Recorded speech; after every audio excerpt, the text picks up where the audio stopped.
All right, all right, all right. It is Irish breakdown time, everybody. It is Thursday.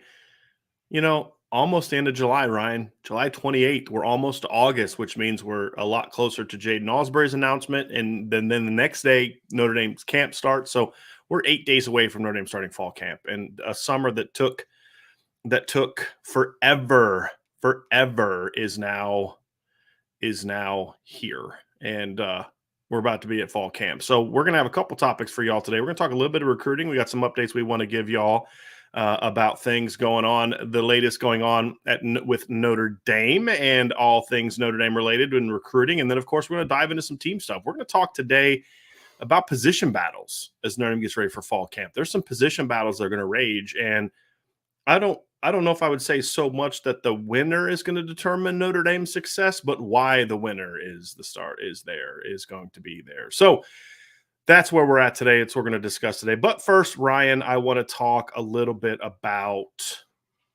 recruiting. Mhm. Right? That's obviously your number one priority here at Irish Breakdown. So a lot of rumors swirling around to the point where I'm just ready to just start like just walk around and just stop with the rumors because that's just what it is. It's clickbait season, and people are gonna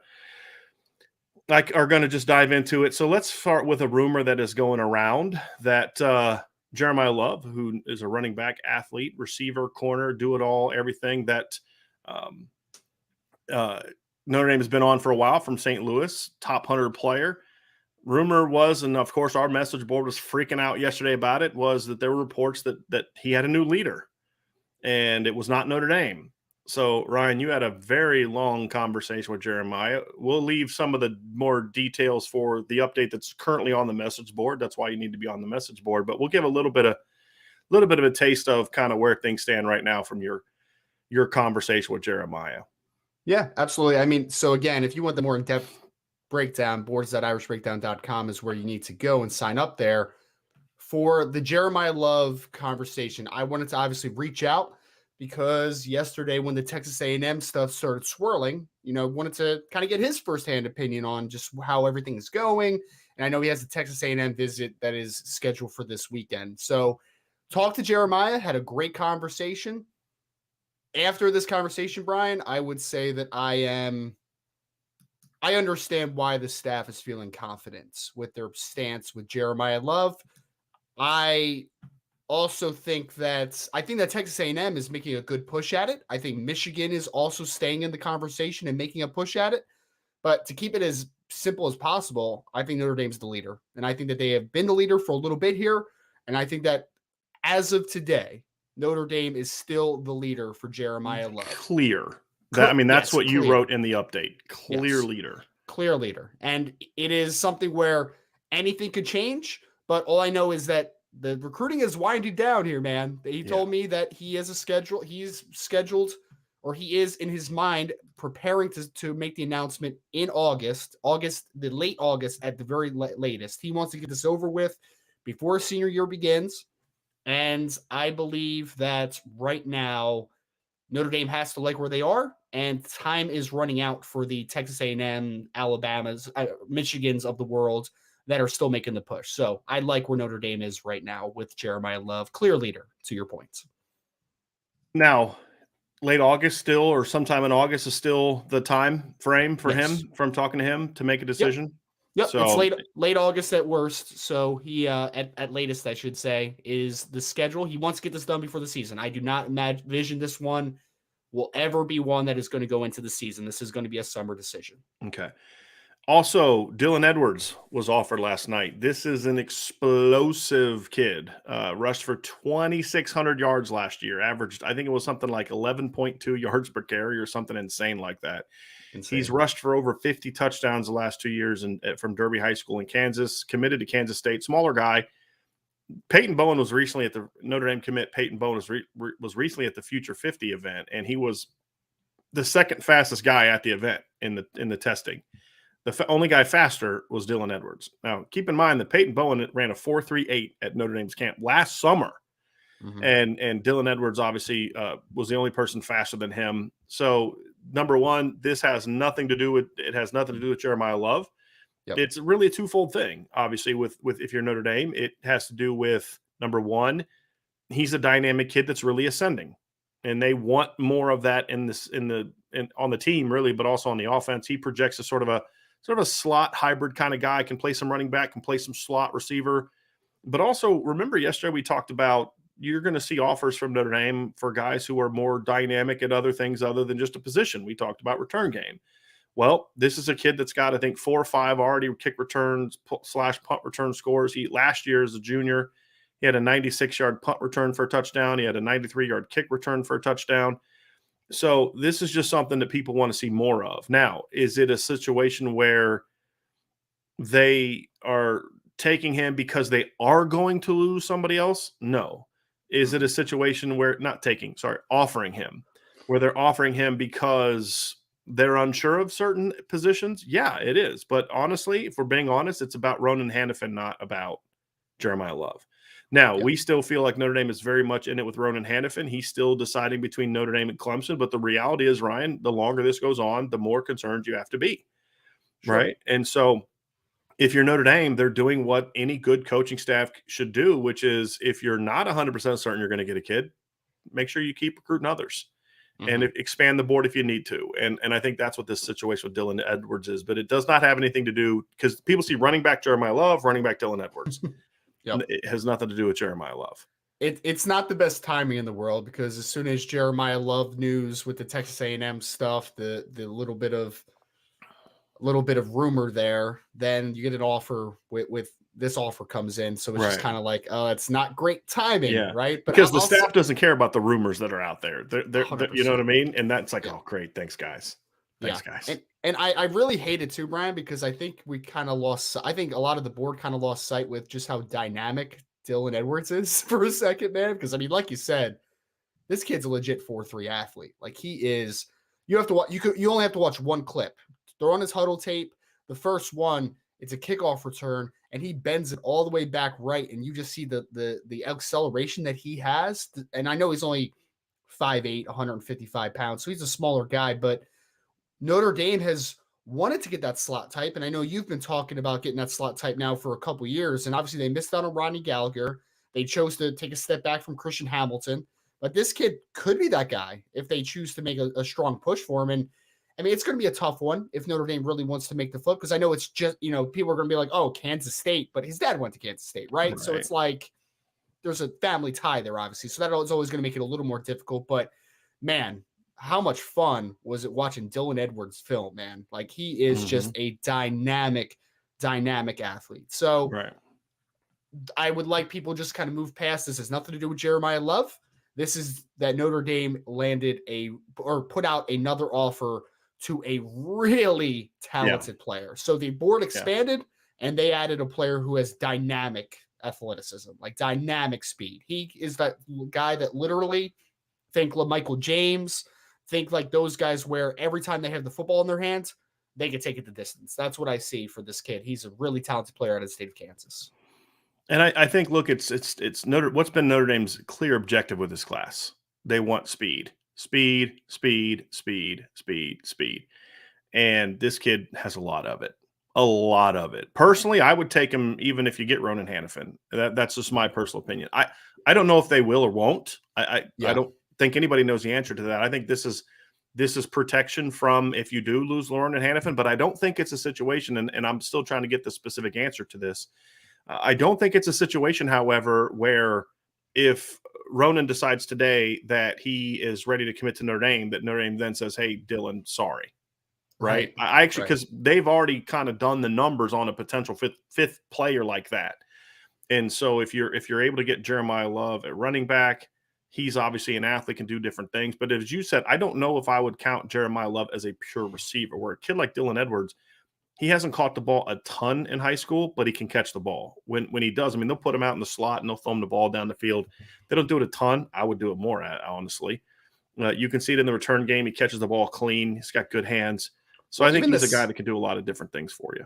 The second highlight on his huddle tape is him winning a contested catch at 5'8", 155 pounds. You're kind of like, oh, okay, that's maybe not incredibly translatable, but like, it's really nice stuff for a guy that mostly plays running back at his level, right? So I mean, I like him, man. I mean, to your point, Notre Dame was going to make the 5th receiver, as my voice cracks, the 5th receiver in the class if Mike Atiz wanted to come to Notre Dame, right? So why not still have that conversation? I'm not saying you definitely take the kid. What I'm saying is if he has interest and he's excited about the offer and he wants to come to Notre Dame, I would entertain the 5th receiver option. It was on the table at one time and before. And I mean, that kid brings something. And I know, like, let's paint this the right way. Braylon James is 6'3" and really fast for 6'3", right? Like he's a 4'4" type of athlete. Ronan Hannafin, if they get him, is 6'3" and 4'4" type of athlete. But this kid's a different type of athlete than both those guys, right? He's a smaller, compact player who has, I mean, he might be one of the fastest players in the class, right? Like I would love to see this kid race against Micah Bell. I'd probably give the edge to Micah Bell. Still, but it would be a tight race, I think, though. It'd be tighter than anybody else. Yeah. For sure. Yeah. For sure. And I tried to find some track stuff on him, and I couldn't find anything. Last time I had anything on track was like 2018. Yeah, I found the same thing. And he was in like middle school. Yeah, exactly. I can't believe they have track times for a middle school kid. I mean, they were decent track times for an 8th grader, I guess, but it's not really translatable to how fast he is now. Right. So I couldn't find anything last night, but he's really fast and dynamic. Really fast. So obviously, Ryan, another kid that was recently offered was Blake Purchase. Again, people are going to freak out about that. They're going to especially freak out with the visit that is happening today with Keon Keeley being at Alabama. We're not going to really dive into that. But again, this is an offer that was not made in response to anything involved with Keon Keeley. I've talked to a source today, and Notre Dame is still confident about it. There's reasons why this visit happened. I'm not going to get into them right now. But the timing of it kind of sucks. But this is more of a, once Jason Moore went to Ohio State, the staff dove into, let's see if there's anybody out there that could fit that 5th D-line position. It's not a need, but if there's someone that fits it, and Blake Purchase brings a unique skill set to the table. We talked a little bit about that yesterday. So people just need to kind of stop. Sometimes it's right to put things together. This equals this. Sometimes that's appropriate and accurate, but don't always assume it. And, we'll let you know if it is. So that's kind of the latest with recruiting. Obviously, Ryan is going to continue to have updates on the message board and stories coming out of Irish Breakdown about the kids that were visiting this past weekend. Gabriel Williams is a rover / safety he's from DC, correct? Maryland, DC area. Yeah. So he played at a school in Maryland last year. He transferred to a school in DC for his junior year. Yep. So very intriguing kid. Kid. Ryan has an update on him. Let's just say that kid was very much enamored with what he learned and what he saw at Notre Dame this week. So Ryan has an update on the message board about that as well. So Ryan, that's it for the latest recruiting updates. We just wanted to we wanted to get the Jeremiah Love stuff out there, talk a little bit about Dylan Edwards because he's a pretty dynamic kid. And, like I said, it wouldn't shock me to see him on campus for a visit soon. Would not shock me at all. We'll also have an update later tonight. We hope to have another update on Austin Novosad. We had one on the message board yesterday. So continue to hearing good things about that. But really, as we said before, we're not going to know really where things stand until after he's completed all of his visits. And I think he has his final visit is, I think, Saturday, Ryan, I believe. So. Yep. So we'll have a better feel there. But as I've said on the message board, I still believe, Ryan, you may disagree. I still believe that it's going to come down to Notre Dame and Baylor more than anybody else. I don't necessarily disagree with that. I think some people came out of the visit, they were like disappointed a little bit. And I'm just like, I don't know exactly what you were expecting. Well, because as you saw on as you saw on our message board, I think a lot of it was, there's a lot of people that just assumed he was going to just commit during the visit. And it's like, we never said that. We never inferred that, right? We knew he was going to set up a string of multiple visits to a couple schools, though. Like, we knew that. Why would, I don't know. I guess, all right, cool. Like, if they knock the socks off of the kid and he's just like, nah, I don't need to see any place else. Right. Like, but that wasn't going to happen with his parental relationship with A&M and his commitment to Baylor, and the fact that he's one of those kids that when he says he's going to do something, he's going to do it, right? Which is also why I think Baylor's a bigger factor here than people think. because he is a kid that committed to Baylor. That means something to him. Now, at the end of the day, sometimes you've got to be willing to break those commitments because something is better for you. That's a part of life, right? But, we leave jobs because something else better comes along. Those things happen, right? But I think it's important to him, and Baylor has always been a school that, in my opinion, is going to be the case. And I love the people jumping into the chat talking about things that we talked about 15 minutes ago. So just go back to the beginning of the show, watch the updates that we had, and then come back to us. Or join the board. I desperately need a vacation because I'm about to go off. My patience is worn so thin with some of this stuff.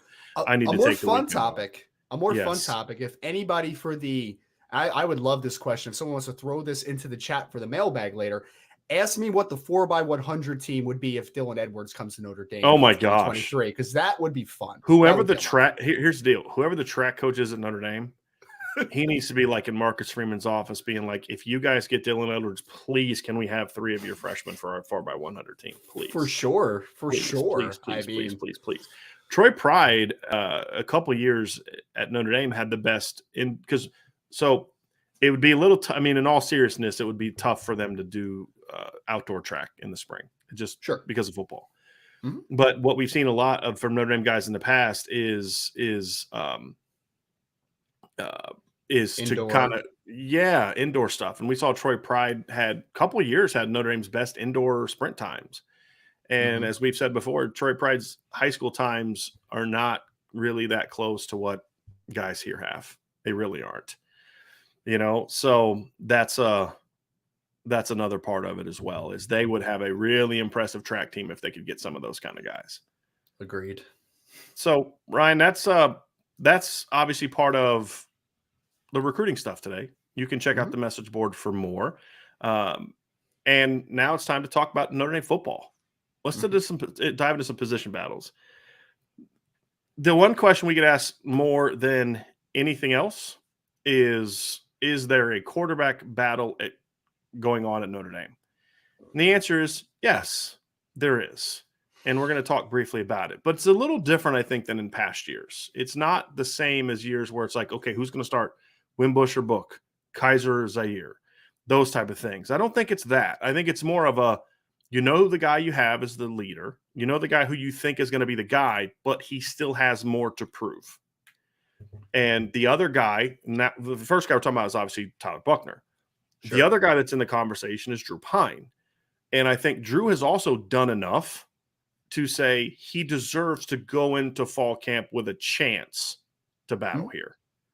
And I think those two things are a reality. Now, that's why I say it's a little different in the past, Ryan, but I do think Tyler Buchner doesn't have the experience, and because of this missed spring, there's a lot of factors to me that say I would not be comfortable with Notre Dame just naming him the starter right now. I think he still has to show me something in fall camp. I expect him to be the guy, but I'm not quite ready to kind of go there yet and say he should be anointed the starting quarterback before fall camp starts. Right. Now, I agree completely. I think it's sort of like a recruiting battle to a degree, right? It's Tyler Buchner has distanced himself, but it still hasn't closed, right? Like you still haven't made that final plunge. And I think that's what you're seeing with a Tyler Buchner right now. I think it's pretty clear who the favorite is. I think there's a pretty substantial kind of gap that has been formed now between him and Drew Pine. It's just a question of, can Tyler now take it to the next step where it's not even a competition anymore, where it's not even really a race? Because we've talked a lot about it, Brian.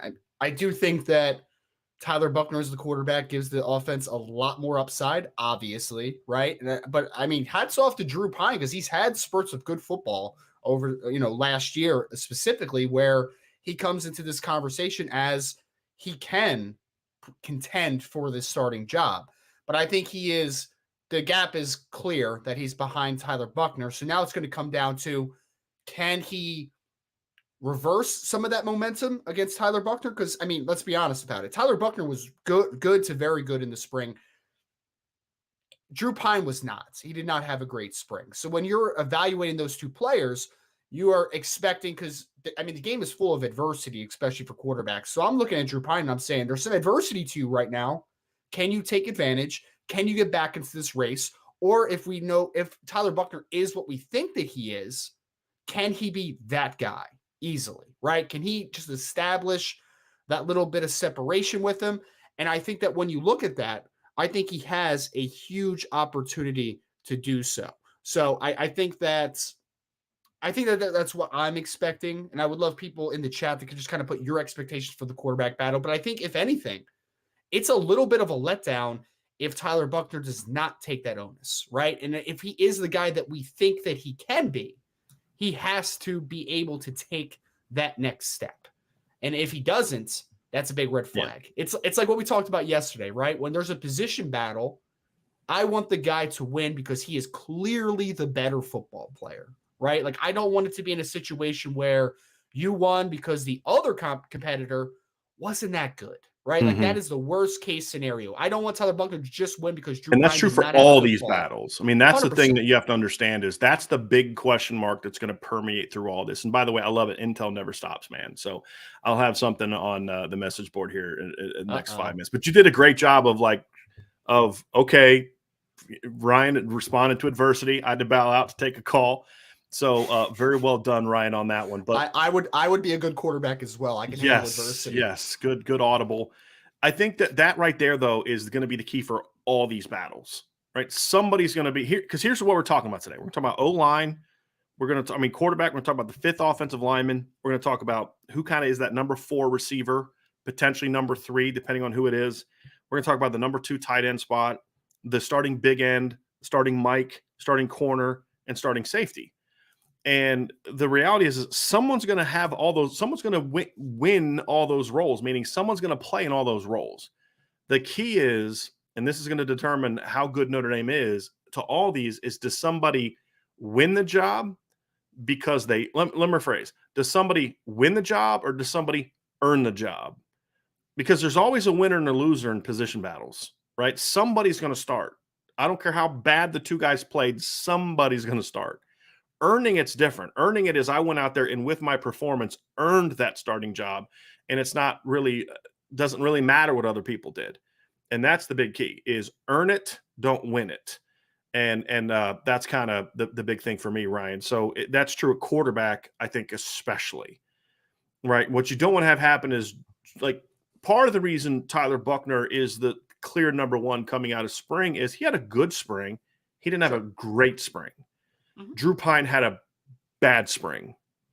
And that's why I said Tyler still has more to prove, right? Tyler has to go out there and show that he's not the number 1 guy because Steve Angeli's a freshman and Drew Pine is struggling. He's got to show that I don't care who was here, I'm going to be the starting quarterback. And I do think he still has more to prove in that regard. I agree. Let's go to offensive line. This is an interesting one because you have a guy coming back in Andrew Kristofic who started last year with 6 or 7 games and really was a key to helping solidify the offensive line. And then you come out in the spring, Zeke Correll has a phenomenal spring, right? Moves back to center, has a great spring, so much so that we believe Notre Dame is strongly considering and right now intends to have Jarrett Patterson move to guard and Zeke Correll step in as the starter at center when he comes back. That isn't so much about Andrew Kristofic not playing well as much as it is about Zeke Correll playing well. Sure. I don't think Andrew had a great spring from all reports that I have seen, or not say reports, but intel that I've gathered. He had a solid spring, but not a great spring. And Zeke had a great spring. And so there's a comfort there with Zeke stepping into that role. But Andrew Kristofic, to me, showed enough last year that I'm just not automatically feeling like he's going to be thrown to the side. Sure. I do think we're going to see a scenario where, because look, Jarrett Patterson can easily move back to center, right? Easily move back to center, or Andrew Kristofic can move to center because he's played it before in practices. So to me, I think that's another really interesting battle is because there are some people who have understandable concerns about Zeke Correll. And the understandable concerns to me are twofold. The first one I'm actually on board with, health. Like Zeke has struggled to stay healthy for a chunk of his career. He's an undersized guy who struggled to stay healthy. That's a legitimate concern. Number 1. Number 2 is last time we saw Zeke Correll, he was playing really not good football. I mean, and I'm trying to be nice about it. He really struggled to guard. I think there's a lot of reasons for it. I think he wasn't comfortable at the position. I think it was a situation where he wasn't necessarily being coached very well, as we've talked about. A kid like with his size needs to really be a technician. He didn't have that, and I think for whatever reason, he's just looked more comfortable at center during his career than he's looked at guard. Yeah. But I understand people being concerned about that because, again, the last time we saw him, I understand people not just automatically assuming he's going to play better at center. I get that. Mm-hmm. But I do think that if he doesn't play well and Andrew Kristofic has a better fall than he had camp, it's not a given that that's how the offensive line is going to shake out. So I do think it's worth bringing up, Ryan. And this was kind of one of the topics that Ryan thought that we should discuss was, hey, look, I don't think necessarily that quarterback or that offensive line battle is necessarily settled. So it's going to be very curious to see how that shakes out because it's the same thing, Ryan. You want Zeke Correll to win, to not win the starting center job, but to have earned it. And so far, that's why they're considering making the move is because of how well he played. But that's got to continue for the next, 25 practices. And I don't think there's any reason from a talent perspective that Andrew Kristofic can't flip the script. I mean, I think that none of us would question that Andrew Kristofic is a really talented kid. And the fact of the matter is that last season doesn't really matter anymore. But the last time we saw them on a football field, Andrew Kristofic was a better football player than Zeke Correll last season. And I understand that Zeke's now moving back to his more natural position. So it's not an apples to apples conversation. It's more apples to oranges, for being completely honest. But I think the one thing you said, Brian, that I could agree with completely is Andrew Kristofic also gives you the fact that, hey, he's played some center. He's played at guard. He can fight for two spots de facto, right? Because if he fights for the guard spot and he's better than Zeke Correll, you slide Jared Patterson back, and then he's back into the left guard position that he was last year. But if he's practicing at center, kind of cross-train a little bit, and he's the best center on the roster, then maybe he just slides in for Correll. And I wouldn't say that that's necessarily what I expect. I think I do expect at the end of the day for it to be Zeke Correll at center and then Jared Patterson at left guard. But the point of the matter is that Andrew Kristofic deserves an opportunity to win that job. He does, in my opinion. Yeah. I know the momentum is not in his favor right now, but he was a calming force to that offensive line last year. Yeah. Was he great? No, but he was much better than what they threw out there at the beginning of the year. It was very steady. He wasn't spectacular, but he was steady. And I think that not being spectacular, again, he was a kid that came to Notre Dame very raw. And I think a lot of what Andrew was doing is just God-given ability. And, I'm curious to see how he's going to take now that he's got a second semester working with Harry Heastan. So, and he's another kid too that I'm curious to see how Andrew responds to finally being settled somewhere. And this has been an issue for him is they've moved him all over the place. Like he's played tackle, he's played center, he's played guard, he's back to guard, and it's just kind of like he was a kid that was raw, he was a basketball player in high school as well. He's a guy that needed a lot of work, and I think he's not as developed as your typical senior because of the lack of coaching and the fact that he's a guy that needed a lot of work, in my opinion. So normally I would write off a senior like Andrew Kristofic who got beat out. Normally I would because you're a senior.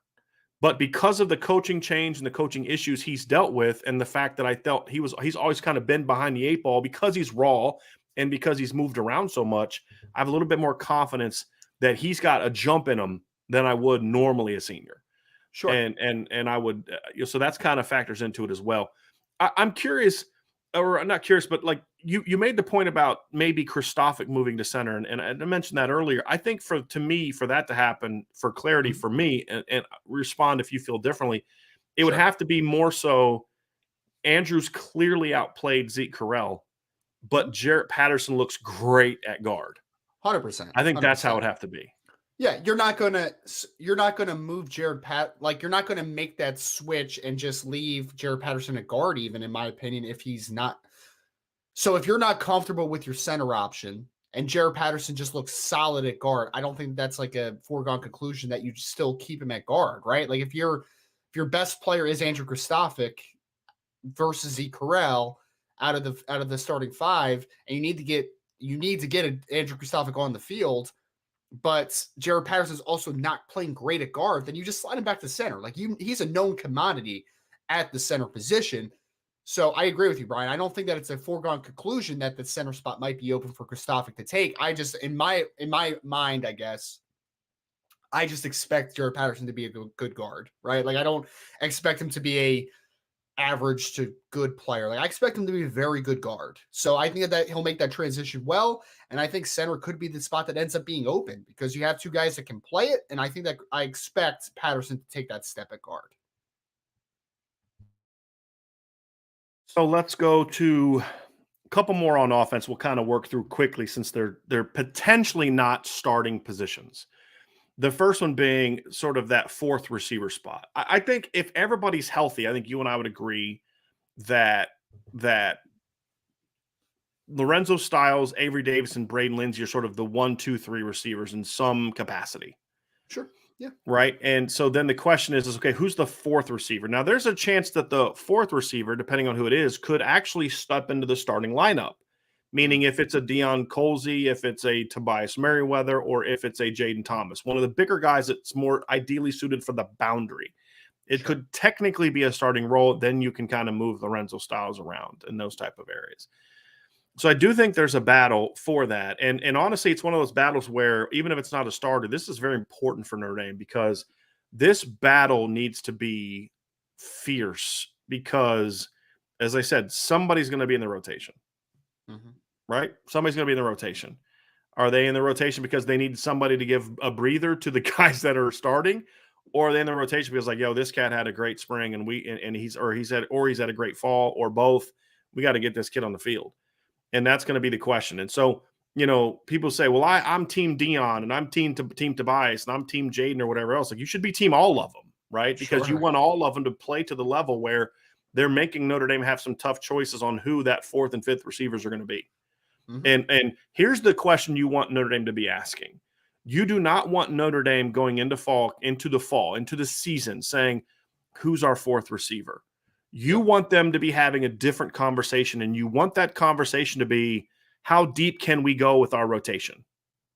Because that's the kind, as a receivers coach, the best depth charts I was ever a part of are the ones where I had a hard time getting down to 5. Because like 5 or 6 is the most you want to do. And at the time, we were trying to be 5. We couldn't. Mm-hmm. We couldn't justify not having a 6 kid playing. And so we ended up going with 6. That's the decision that you want to be in because every one of those kids that earned playing time, right? That's where Notre Dame wants to be where, look, we were going to go with a 4-man rotation, but we have to go to 5. Or we were going to go with a 5-man rotation. We got to go to 6. And I think that's what you got to hope that the battle is where Deion, Tobias, and Jaden have all said, hey, you got to play me. Where? You got to figure that out. That's what you get paid, hundreds of thousands of dollars to do, coach. Figure it out. But we all, I need to play. And then Deion needs to say that. And then Jaden needs to say that. And then Tobias needs to say that. If that battle is what I hope it is, then we're going to feel really good about the receiving core. If we're not hearing that, that's when I'm going to start getting real concerned about, like, there's a gap between your top 3 and everybody else. That's going to make me a little bit uncomfortable about the receiving core heading into fall camp. I know we've talked a lot about that. We think Lorenzo Styles in spurts could be that W receiver, right? A little bit of an undersized version of what traditionally kind of Notre Dame puts into the boundary. But I don't think in an ideal situation he's playing that spot, right? Like right now, to your point, Brian, if it is Lorenzo Styles, Braden Lindsey, and a healthy Avery Davis, and they are your clear best 3 receivers, then they have to play. There's no doubt about that. But if you're playing them in 3 wide receiver sets, that means you're going to have an undersized guy into the boundary a little bit. But you have really talented players behind them that fit that boundary role a whole lot better. I mean, you have Tobias Merriweather coming in that's 6'4". You have Deion Colsey, who's 6'5". You have Jaden Thomas, who's 6'1.5", 215 pounds. Those are more traditionally what Notre Dame has put into the boundary. So I think to unlock the best of what Notre Dame's receiving core can be, you need at least one of those guys to be a really good player into the boundary. So now, hey, you can mix and match where you're putting Braden Lindsey and Lorenzo Styles, and you can move those players around a ton. If you get into a situation where you don't have a true boundary player that you trust, then you're going to put Lorenzo Styles in a position, potentially your best receiver, that is not his most advantageous position for him to be his best. Because I would love Lorenzo Styles to be that receiver to the field or maybe play in the slot at times. Like, I think that that's kind of where he best profiles. But you know that Braden Lindsey is going to play to the field. You know that Avery Davis is going to play in the slot to the field. He's not, neither one of those guys have the ability to play into the boundary. The only one out of the top 3 receivers assumed is Lorenzo Styles in spurts could play into the boundary. But if you have a player like a Colsey or a Jane Thomas or a Tobias Merriweather, whoever it ends up being, that can be that true boundary receiver, then that means I can use Lorenzo Styles all over the field. That means I can use Braden Lindsey all over the field. That means that I don't have to worry about having a lack of size in the boundary on the field. So I think that one of those guys has to step up. It would be great if it was at least 2. I mean, that would be an ideal situation. If it's 3, then hallelujah, we have a great receiving core, right? Like we have one of the best. People keep asking, can it be a top 10 receiver core? Well, if all 3 of those guys step up, and Braden Lindsey is Braden Lindsey, has a nice season and all the guys kind of hit closer to their marks, then sure. But for order that to happen, you need to have a boundary presence because right now your best option, if none of those guys steps up, is Lorenzo Styles, who is not a natural boundary player. Another battle, Ryan, tight end number 2. That's going to be a really interesting and one that I'm a lot more concerned about now than I was 6 months ago. I'd say more than that, 7 months ago, because 7 months ago we were still thinking that, well, I put him 8 months ago now. Summer's going by. We were thinking George Takis was going to be coming back. At the very least, he would be that guy. And then you say, well, you got Mitchell Evans. You've got now Mitchell Evans is out, right? So you've got Kane Barron coming back from a knee injury. You've got Eli Raridon coming off of a knee injury. There's a lot of talent at tight end, but there's very, very little proven production behind Michael Mayer. And the reality is Notre Dame is going to run 12 personnel. There's no question they're going to run 12 personnel. The question is going to be, is the second person going to be just a pure blocker or is it a guy that's more of a weapon in their blocking game and running game? So I think that's a battle that I'm very curious to see. And again, it's another one where my hope is that it's not just a second tight end, but a second tight end that does this, a second tight end that does this, and a little bit of a deeper rotation. So that's another really interesting battle that I'm going to see, that I'm going to curious to see how it wages here as we get to fall camp. The most exciting part about it for me is I hope that there are those options behind Michael Mayer where you're saying this guy has more upside as a blocker, this guy has more upside as a detached type of player, more like a Kane Barron type of guy. And I hope that Tommy Rees has the option to pick how his offense wants to be run, right? Because I know in a perfect world, you're going to use both those guys, right? Like there's going to be certain situations where you need a better blocker as your second tight end. You need a better receiver as your second tight end. But I would love to see just the outlook of a Tommy Rees offense where he can kind of pick which guy he wants more, right? Like which guy plays more snaps. Does he want to have the more dynamic element in the passing game? Does he want to have more of the blocker? Does he give Eli Raridon a legitimate shot? Because, one thing me and Brian were talking about yesterday was that that picture that Jared Parker put out yesterday, man, of some of those tight ends. I was like, oh, a couple of those guys are Ryan's really like, good, who's man. the dude with the Toon Squad shirt on? It didn't look like a freshman. No. But yeah, that was Eli Raridon. And Holden, everybody talks about Eli Raridon. Did you see the picture of Holden Stace? He's a big kid. Somebody told me, like, yeah, he's a little undersized. I'm not sure we're ready to play. I'm like, if that's undersized, man, I would. that's an impressive looking undersized dude right there. It's 6'4" and some change, 240 something pounds, maybe 250 undersized. I don't get that. Yeah, he's an impressive looking kid. It's a talented room, and I felt bad for Kane Barron in that picture because those photos can be very misleading from a size standpoint, height standpoint, because like the way it is, the closer you are to the camera, the bigger you're going to look, right? And it's going to be more distorted than it is in person.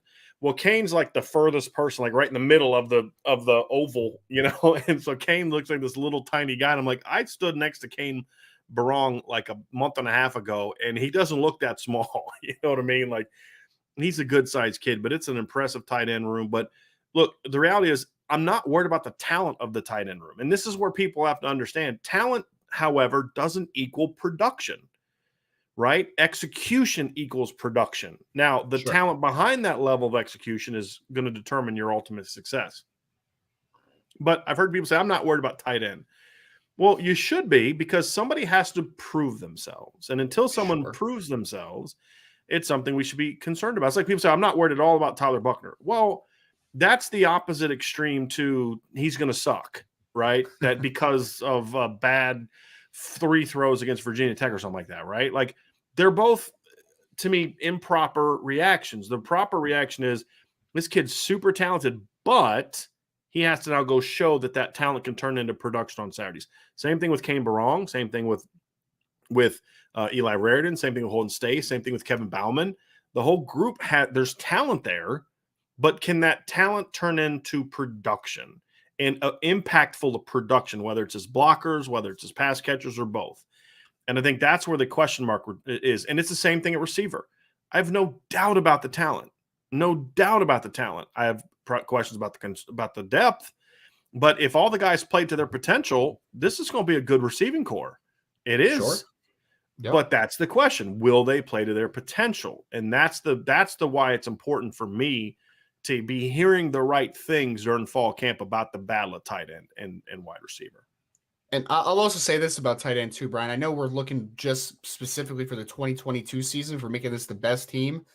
It also would be kind of nice, though, for the future circumstance and understand who the next tight end is, right? Because I think that I wouldn't be shocked if Kane Barong takes the opportunity to be the second tight end and he's just kind of transitions into the guy after Michael Mayer. I wouldn't be shocked if it's Eli Raridan. I wouldn't be shocked if it's Holden Stace. I think there's a bunch of guys. There's not a guy in that group that would shock me if he won the number 2 tight end job. 100%. 100%. I mean, it's such a talented group. I mean, going into the season, you thought it was probably going to be Mitchell Evans. And I think it really is it's kind of more just a compliment to the depth that they've able to accumulate at tight ends. It's not proven right now because you're talking about a bunch of freshmen and sophomores, but man, there is some big time ability in this tight end room even outside of Michael Mayer.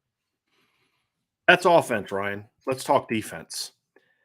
Defensively, offensively, quarterback's a big battle in the offensive line, but the others are depth and all.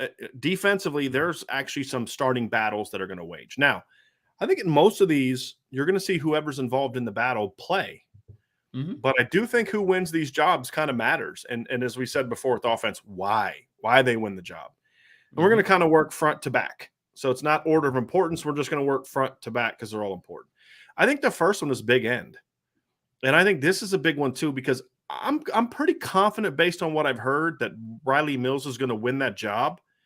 I'm going to be honest. I'm on the Riley Mills train, right, Ryan? You know my stance of what I think about Riley Mills and the kind of player he can be. However, I do hope it's a little harder for him this fall than maybe some people think. And what I mean by that is I would like to see whether it be Tyson Ford or Alexander Ahrensberger, who's a guy that could be there, Nana Osafa-Mensah, somebody like that plays so well that all of a sudden Riley's like, okay, my dude is bringing it today, and now I got to bring it, right? And I always want to see that, because if Riley Mills gets close to playing to what his potential could be for this season, Notre Dame's defensive line is going to be really filthy, really good. Because here's something about Riley that I don't think a lot of people appreciate yet, because we just haven't seen him in that role again. But I would really encourage you to go back and watch the Virginia game. Yeah. And the reason I say that is because, remember, that's the game where Myron Tungvaloa got sick before the game, and they just bumped Riley out to big end, and he responded with 2 sacks. Now, Virginia doesn't have a great offensive line. We know that. Sure. But Riley looked much more comfortable out there than he did inside. And the one thing I did like about Riley last year, his production was pretty good. I mean, if you look at it, he had 3 sacks as a sophomore. That's more than what Jerry Tillery had his first 2 seasons. It's more than what Jason Adamiola had his first 2 seasons. So his production was pretty decent, but he looked more comfortable playing in space than he did inside. And that surprised me a little bit because of how big he is, right? Because you remember, he was an end in high school. He was like a 3-4 end that would occasionally play inside, but then also would play and rush off the edge. He looked really comfortable. He's very long, and he's huge. I mean, he's a legitimate 285 plus. But here's the thing. He is a much better athlete than people think. But even more importantly, he's a more natural pass rusher than the last couple big ends that they've had. I would argue the last 3 big ends that they've had since they transitioned to this defense: Khalid Kareem, Adi Ogundiji, and Myron Tungvaloa. I would rank them as pass rushers. Adi number 1, Khalid number 2, just as pass rushers. because Khalid was the best player of the group, and I don't know if it was close. Khalid was a very underrated player for Notre Dame, and also because he was a money player for Notre Dame. Like, we've talked about that. And then I would put Myron number 3 as a big end. Now, they were all good football players. I think Riley has the highest ceiling as a pass rusher than the best natural feel as a pass rusher than all of them. So I don't expect this to necessarily be a battle if Riley's who we think he's going to be. But then my response to that is, Ryan, I'm putting him, however, in the same category I'm putting in Tyler Buchner. Yes, he's talented, but I got to see it. He's got to show it to me now that he's the guy. He didn't start off the spring great, finished strong. Now he's got to show me that he can carry that into fall camp, not kind of take a step back, then get good again. He's got to carry that into fall camp. I'm hearing great things about the work he's put in the summer.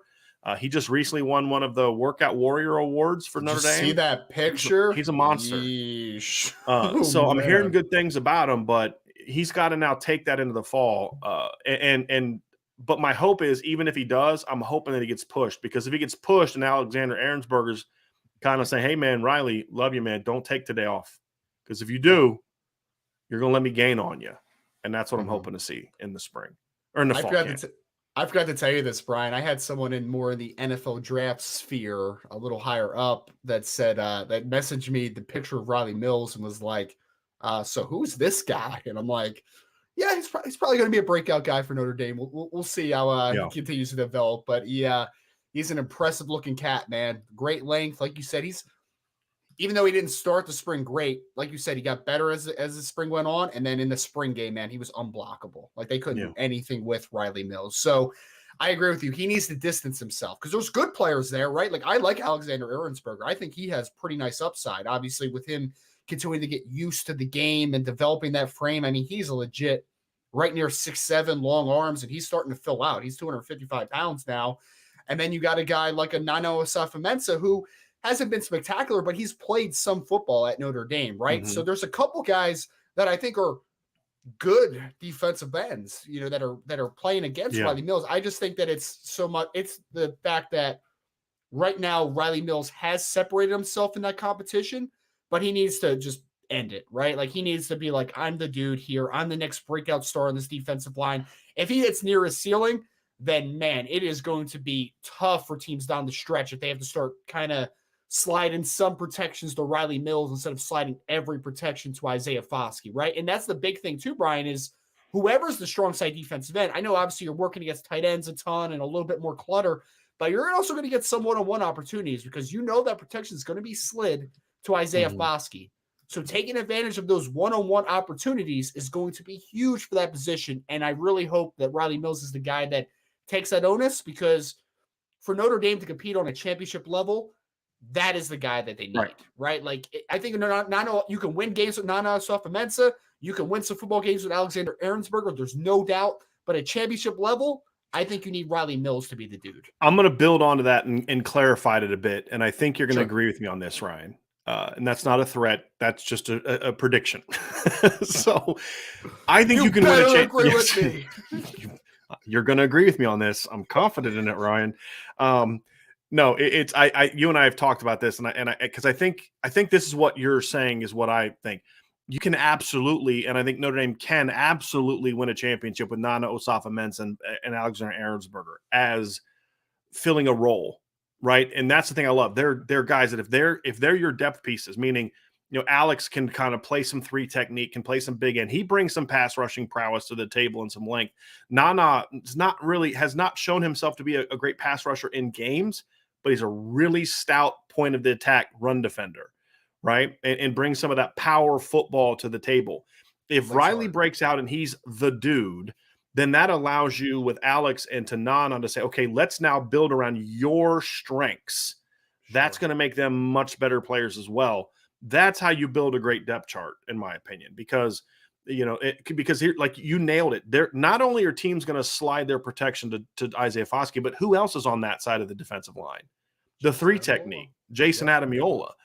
And so Riley's got to be that guy in base downs. Then when they get the third down, maybe you slide him inside with Jason, and now Justin and Isaiah are on the edges, or, Yeah. Isaiah and Jordan Patelho, or Justin and Jordan Patelho, and you put Isaiah inside. And, there's all types of different things I you can wouldn't do. even be upset if you saw Alexander Aaronsberger working inside on some pass rushing downs. Not at at all. times. I wouldn't Against even- like Ohio State and USC and North Carolina, I flat out would have him playing inside in some of those games.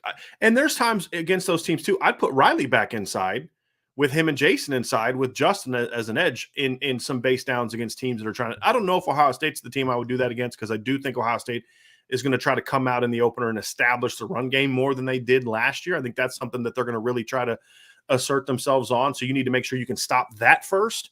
Sure. But when you talk about like playing North Carolina, when you talk about playing like USC, there may be some times we do see Riley back inside in some base downs in different looks. So it's going to be interesting. But as you said, Ryan, it's going to be a battle. I don't think Riley has not done enough yet, to me, from what I've been told and from what we've seen, to just, okay, he's the starter at big end. Sure. Right? Sure. He's got to now build on what he did in the spring. We think he's going to win that job, but I do think there is a position battle that will rage, and the hope is that it's over quickly. If it's because look, here's the thing. From what I've been told about Nana, he's been putting in work over the last year. From what I've been told about Alexander Aaronsberger, he's a worker. Effort's never been a problem. So if Riley seizes hold of the job, it's because he's playing well. It's not because the other guys aren't working.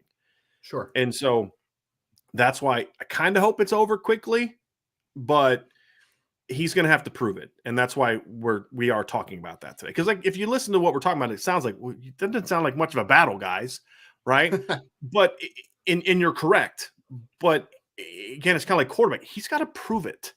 He's got to prove it. And the hope is like we said, that he's not starting because he's just the most talented guy, but because he's earned it by beating out those other guys and proving himself to be the better guy. And then the other part of the battle is, okay, you earned the job, but did you earn the job in a 60-40 snap split? Did you earn the job in a 50-50 snap split, a 65-35 snap split? Because the more of that you've earned, the better you have played. And I think that's the other part of this equation. It's a fight until the last punch, right? Like the last punch has not been thrown yet. So I agree with you. It's something where there is definitely there is a gap that has been created. But for Riley Mills to be the best version of himself, he needs to feel the pressure. That's the biggest thing. We keep talking about that, right? But I want Nana Osafo-Mensah and Alexander Aaronsberger to come into the fall and be like, it's not going to be that easy, man. Like you have to end this right now, right? Like you have to make that last punch. So for Riley Mills to take that step is what Notre Dame needs. They need that type of player because, like you said, Brian, like I also said, Isaiah Foskey is going to have a lot of attention this year, right? Like people are just going to be like, that number 7's not going to beat us. Right. They're not going to. Cincinnati's the only team that actually tried to do that last year. And you know what? For the most part, they did. But here's the thing about Isaiah. He's so good that he's still going to win that rush. But on the play that we're talking about, right? And we're talking about Isaiah got them back in that game. They're down 17-0, and Cincinnati, I believe, it crossed midfield. And Isaiah has a strip sack. But if you go watch that play, Desmond Ridder was looking to throw. Alexander Aaronsberger got his 6'7" arms up, got in his face, and forced him to bring it down. When he brought it down, that's when Isaiah came with the strip sack. Drew White picks it up. They run it back. Notre Dame ends up punching in the end zone. That's why the big end is important. Because if the big end doesn't make a play on that, now did he do anything to get credit for the sack or any? No. But him doing his job and being a long, athletic kid resulted in your dude coming across and making that play. Because they were actually trying to roll. I'd have to go back and look at the play. I think they had moved the pocket away from him. And that's how he got in out, because it was to the left. Yeah, it was to the left. It was to the left hash. Yeah. So it's going to be an interesting situation to see how that plays out. Because can I also say I would like to, and I don't want to undersell this for a second. Riley Mills can't play 100% of the snaps at big end next year, right? Like they also need one of those guys to assert themselves. If it's both of them, fantastic. But again, they need Alexander Aaronsberger and Nana Osafo-Mensah to come into the fall and be like, it's not going to be easy. And if it's not easy, then that helps depth as well. It makes Riley better and it makes your depth better. And that's 100%. How you win a championship. Because again, Notre Dame is going to have a very good defensive line. They've had a very good defensive line in 2021. They had a very good defensive line in 2020. They had a very good defensive line in 2019. I would say they had an elite defensive line in 2018. Is that fair? Yeah. Yeah. But the difference between being very good and being elite is the difference between being a team that goes 10-2 or 11-1 and then goes into the postseason and loses to the same, and a team that you say, hey, we're going to win a championship because of this group. And I think as good as the defensive line has been, it has not been good enough to say, get on our back, we're going to do this like Georgia's defensive line, in my opinion, did last year. As much as I love the linebackers of Georgia, and I do, I'm a huge Nakobe Dean fan. Like, I love watching that kid play. Yep. But the reality is he benefited from having a phenomenal defensive line in front of him. And it wasn't one dude. A lot of easy reads. Yeah, it wasn't one dude. Like, Jordan Davis got all the love. I would argue he was their third best defensive lineman last year. You can make that comment. Yeah, you can. Right? You can make that argument. You can. Yeah. Right. I thought Jalen Carter was their best defensive lineman last year, and I thought Trayvon Walker was better than he was. Certainly more impactful than Jordan Davis was. Jordan Davis would like have these spurts where he'd do something really phenomenal, and then he'd play 25 snaps a game and like, you know, just kind of eat space. Don't forget about Devontae Wyatt too, who went in the There's another one. It's crazy. Man. Didn't he get drafted last year? Yeah, 28th overall to the Packers in the first round, Devontae Wyatt. Yeah. And we just got done talking about him not even being in the top 3 defensive linemen for Georgia. Right? Yep. So that's just being really good and being elite is where 100%. You are impacting games, and it can't just be Isaiah Foskey. Alabama was not an elite D-line last year. They had an elite player, right? And that's the difference. Of all the guys we just talked about at Georgia, none of them are as good as Will Anderson. But I'll take Georgia's front 7 over Alabama's any day of the week. Why? Because it wasn't just one dude. Now, Alabama's D-line wasn't bad. They were really good. They were what we've said a lot about. They're really good. But they were fueled by one great player. Sure. Georgia had several impact players, and that's why Riley Mills winning this battle, but being pushed, but then earning it, and why Jason Adamiola stepping up this year are so important. Those two guys, I would argue, are going to have a bigger say on whether this line is elite than Isaiah Foskey, because Isaiah Foskey could be the best defensive end in the country, and it still doesn't make their defensive line elite. It's those other guys stepping up. Yep. Let's talk about Mike Linebacker, Ryan. I think this is a big one too. You've got J.D. Bertrand. We believe J.D. Bertrand is going to slide into Mike this year, which is going to open up an opportunity for Maris Luafau and Prince Colley to kind of take over the will linebacker job, which we talked about yesterday in the sophomore defender show. Mike Linebacker is going to be a battle, and it's not just two dudes. It's not just J.D. Bertrand and Bo Bauer. Junior Tuihalamaka kind of, you know, what was the scene from Bull Durham? I want to announce my presence with authority. Oh, right? Yeah. Junior did that in the spring. Junior announced his presence with authority.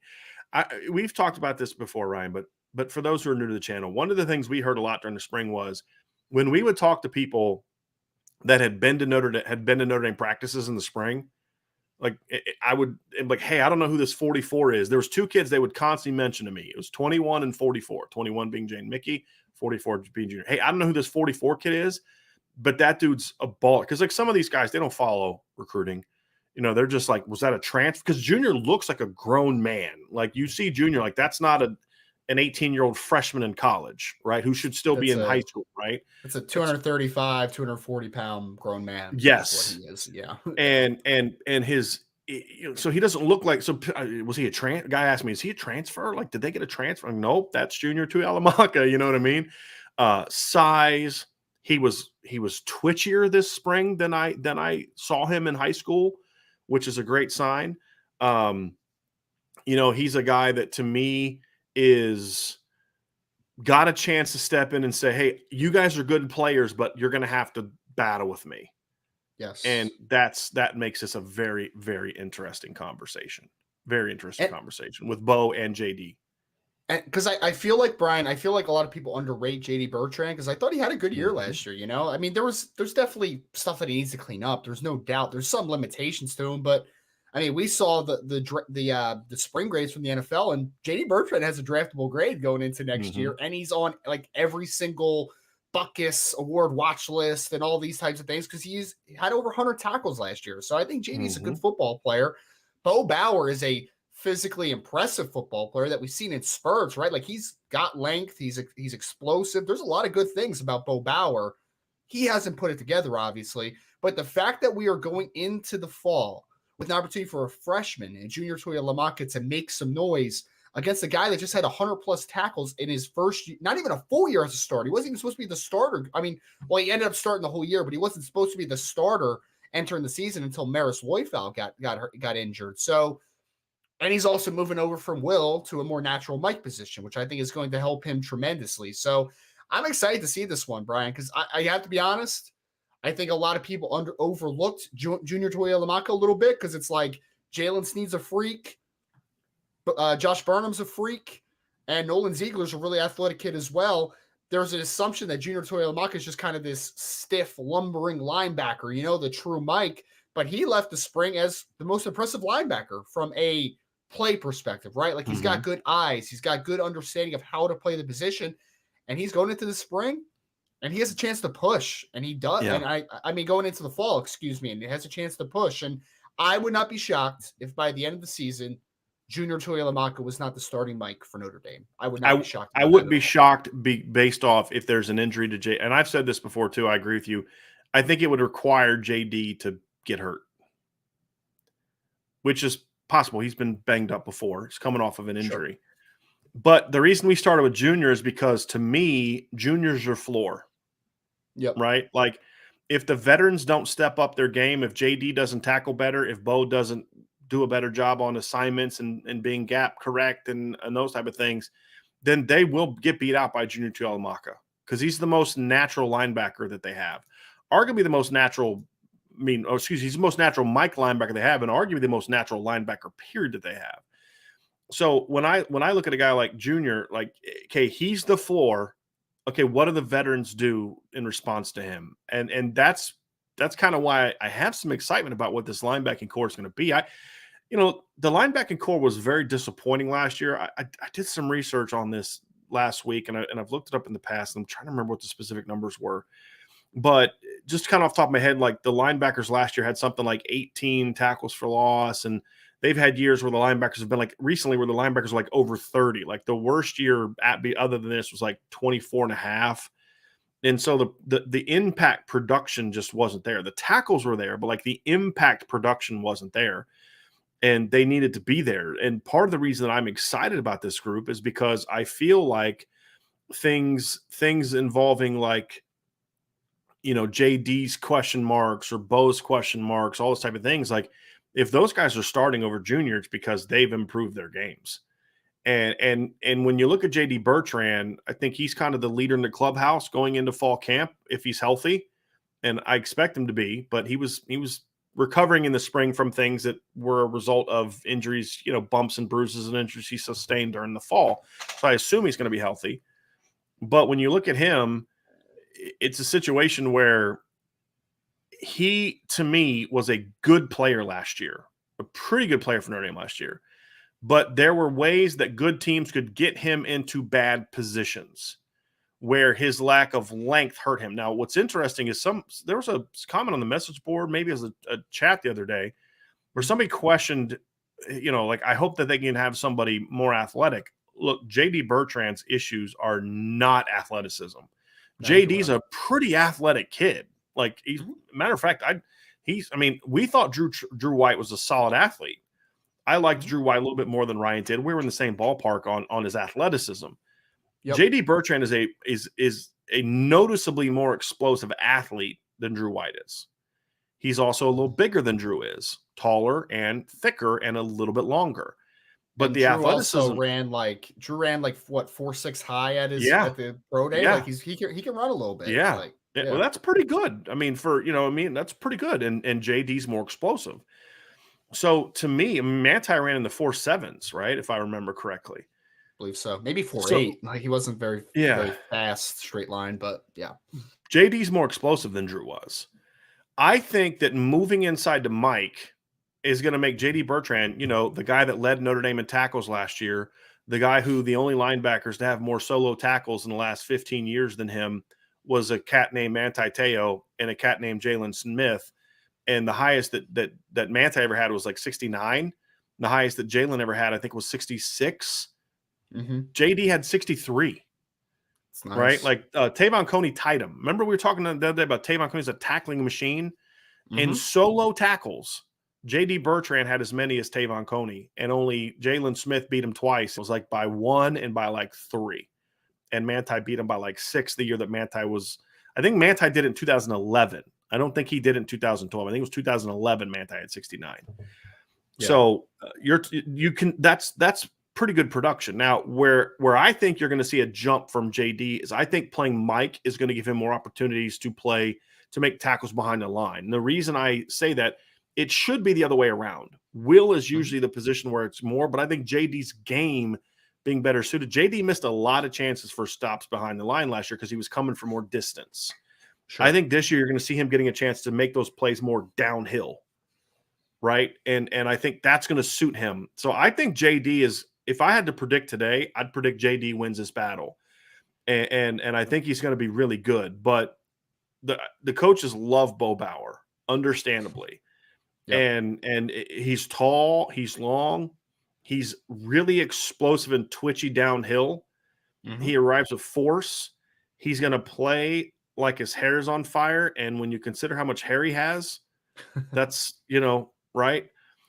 But the thing for Bo is, if Bo's going to be a legitimate contender for the starting job, he's going to get a shot. But if he's going to be a legitimate contender, he's going to have to become a more disciplined, instinctive player, because those are two things that he's just never shown.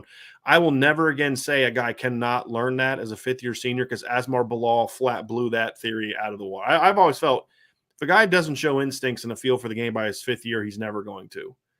And Asmar was like, bet, right? I mean, so, I'll always say that there's a chance. Bo's got to show that. That's the thing, is the physical tools are nice. They're good. He's got some athleticism, and he's a monster on special teams. It's just the feel for the position. That's why most of the big plays he's ever made are in third down, where he's just kind of got, here's your job. You got one job. Go do it. You're dropping under the hook. You're blitzing the A gap. There's not as much read and react. It's just go for him. Yeah. And I think, Brian, for me, I'm interested to see Bo Bauer, but I also think that because J.D. Bertrand's the incumbent, obviously, right? Like, he's playing a different position, but he was a starting linebacker for Notre Dame last year. And if I'm J.D., I'm looking and I'm saying, Bo's a really talented player, but I've seen Bo, right? Like, he's a known commodity to me. Junior Tuihalamaka is a completely unknown commodity. I know he saw him in the spring, but he's going to go into his first fall competing with a freshman that he's never really seen play football, probably other than maybe a huddle highlight and what he saw in the spring. So I think that's why it's so interesting to me, is that you're like threatened sometimes by the unknown, right? So it's going to be kind of one of those situations where for JD to be the best version of himself, he's going to be looking behind him and say, like, who is this freshman, man? Like, right. I saw him in the spring. He was good. But, like, now he's, like, nipping at my heels, man. And I'm supposed to be, like, the guy, right? Like, I'm on all these watch lists, and I've already been graded by the NFL and, like, all this type of stuff. Like, I'm a good football player. Yeah. But then you have a freshman coming in, which is another hat tip to the staff. Like, what a phenomenal freshman class they put together. I know everyone knows that. That's not breaking news. But the fact that the one guy that I think a lot of Notre Dame fans were least excited about is turning heads, like absolutely just putting himself on the map, right? So I'm excited to see it, because Bo Bauer, on top of the steadiness of J.D. Bertrand and hopefully the plus and play and the new quantity that is a Junior Tuihalamaka, Bo Bauer is a really important football player for this team. He's got some leadership qualities. He's a great special teamer. I'm probably their best special teamer, you would say, right? At least from a coverage perspective. Yeah, I coverage, leadership, all of it. Bo to me should be a team captain, whether he starts at middle linebacker or not. He should be a team captain. He should be the special teams representative as a captain this year.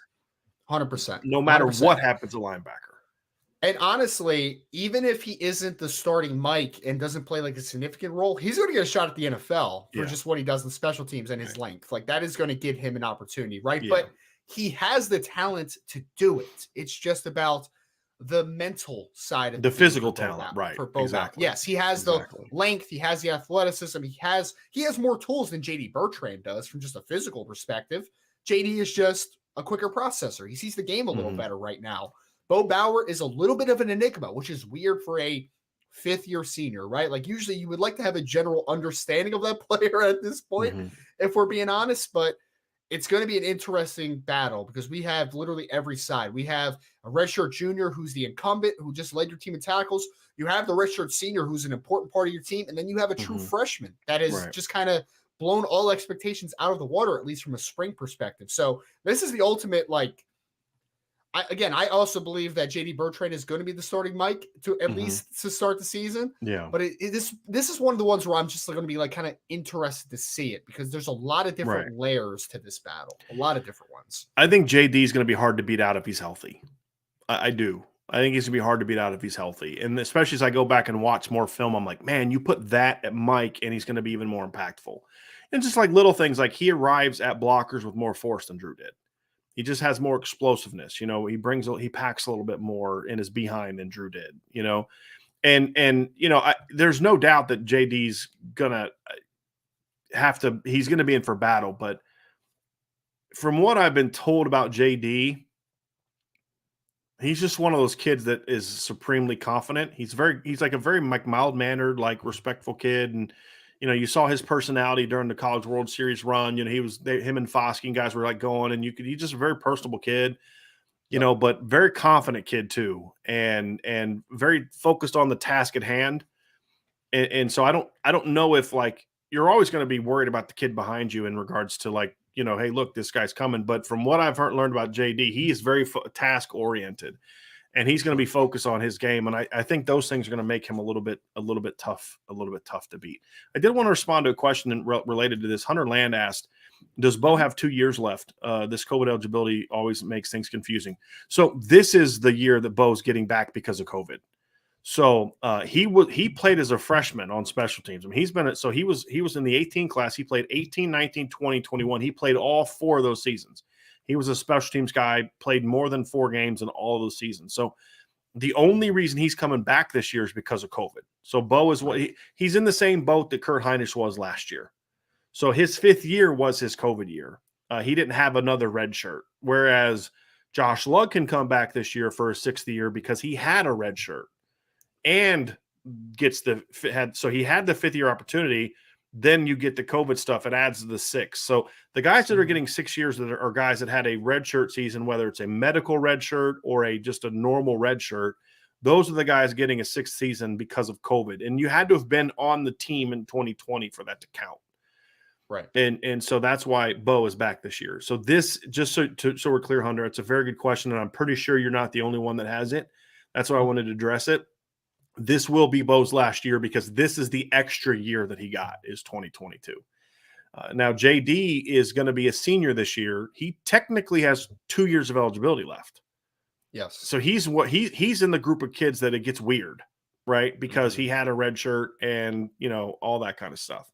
So he's technically a redshirt junior, but by the COVID standards, he's a redshirt sophomore. Correct. Because that extra year. Yeah, correct. Right. Which is just weird, but it is weird. It is what it is. It is what it is. And so we'll see that. But it's going to be a fun battle. And I'll say this: the winner is going to the guy that earns that job is going to always have to say, "Hey, you better bring it every week," because there can be no drop off. Because I got 2 other dudes going to be chomping at the bit, and that's the other part of it. Is what's the rotation look like? Because 2 years ago, Drew White, you know, he rotated, but he dominated the snaps. Last year, it was a lot more rotating going on at Mike Linebacker. I wanted to see kind of how it works, you know, as far as what's the rotation look. Is it going to be like a 50-50 split, him and one, you know, JD and whoever the other guy is or whoever the starter is? Is it going to be like a 60-30-10? Is it going to be a 50-30-20? That's the other part of this because they are going to want to have a rotation. Is it 2 guys? Is it 3? Does Bo just focus on the nickel stuff and Junior and JD get? That's part of this battle that makes it interesting. It's not just the starter battle that makes this Mike Linebacker discussion interesting. Yeah, you know. So it's going to be it's going to be interesting. That's always the fun part of defense, because like defense just relies so much on sub package now. It's like there's so many different roles. It's not just you're the starting Mike and you're playing 100% of the snaps. No, I mean you can departmentalize that position. You can work in the sub package as far as like if you're in a nickel or dime look. There's so many different things that you could do defensively now, where even if you're not the starter in sub, you could be the starter in nickel, right? Like you could be a starter in as a dime backer. It's so many different opportunities now, which I love the defensive side of the ball for that reason. I think we're going to see more and more of that. Mm-hmm. I think it's also, and Marcus Freeman made a comment about this a year ago. He said, in this era of transfer, and it's more so transfer related than it is NIL related. But in this era where kids can just transfer whenever, you're going to need to do things to keep kids happy. I mean, you may not like that, but you need to do that. And I think that's partly why it's smart to bring in a guy like Al Golden, because in the NFL, Ryan, like you're paying these guys to be on the team, you're going to find ways to use them. And football in the NFL has become so situationally oriented. And a lot of teams, especially if you're good at drafting and signing, free agents, you're building your depth to where you're not just playing 11 dudes, especially now in these 17-game seasons.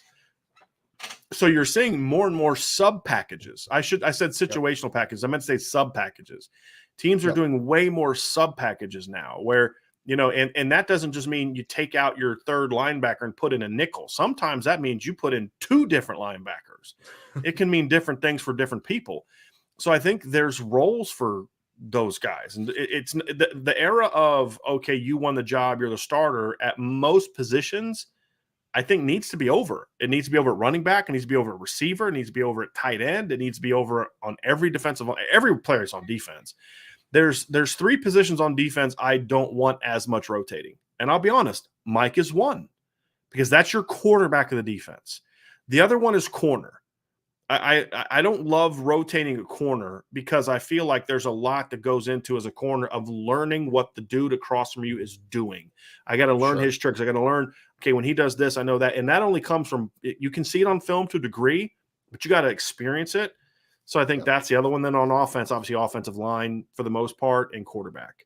But at most positions you're seeing where, so all three of these guys could play.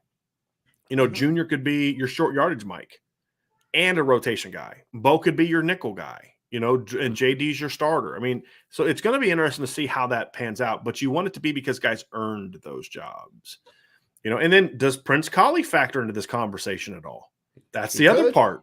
So, which we discussed yesterday, which we're not going to dive into again today. So that is going to be, in my opinion, the most fun fall camp battle to watch is the Mike linebacker. I don't want to spend a lot of time on cornerback, Ryan. That is a position battle to keep an eye on. And the reason why is because we talked a lot about it yesterday in yesterday's show, because the sophomore class was yesterday's show, and the sophomore class were the primary contenders. There's one player that I do want to discuss.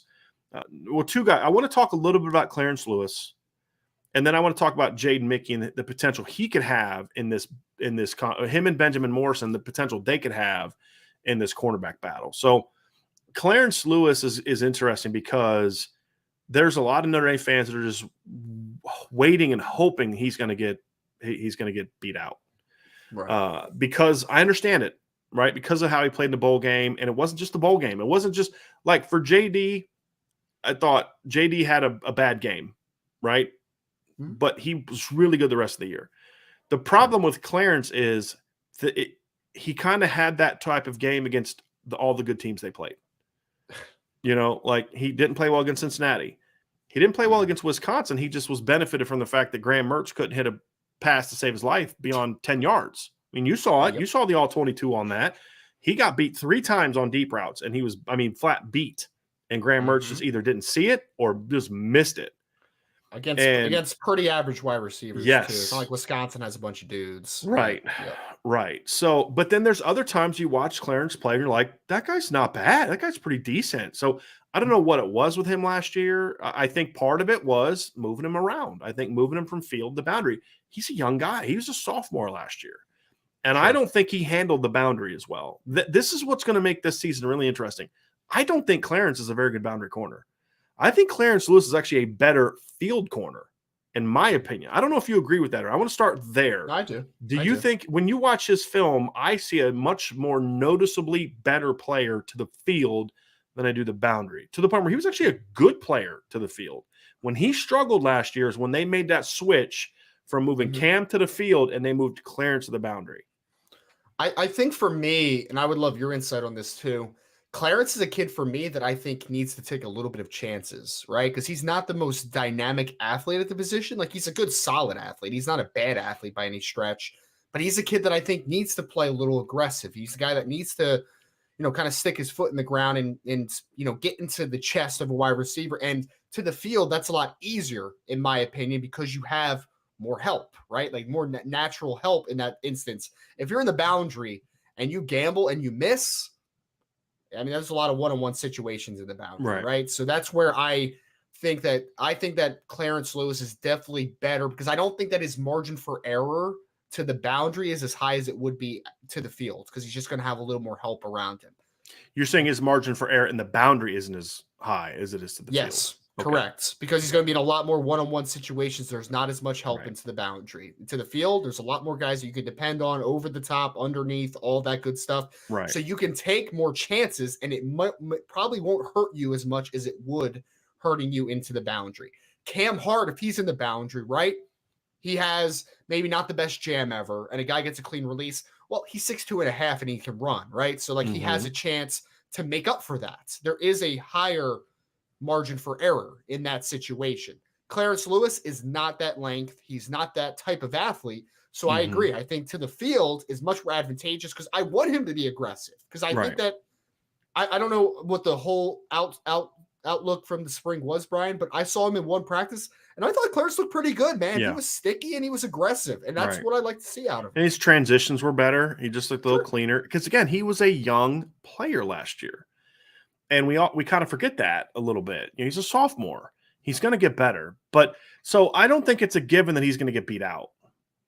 I will say this, however, but it can't be because of the way he plays the way he did. He has to make a big jump, because if he doesn't make a big jump and nobody beats him out, I'm super concerned about cornerback at that point in time. 100%. Now, I want to clear up something too. You can help a boundary corner. Ryan's not saying you can't. The problem is, as we've explained in the past, you don't want to, because if you have to put more numbers to the shorter side of the field, that means you have even fewer numbers to the wider side, which means more guys have to cover more space, or fewer guys, have to cover more space. So you can help a guy to the boundary, but the whole point of putting your best guy in the boundary is so you don't have to help him. So he can, because his help is the boundary. It's the sideline.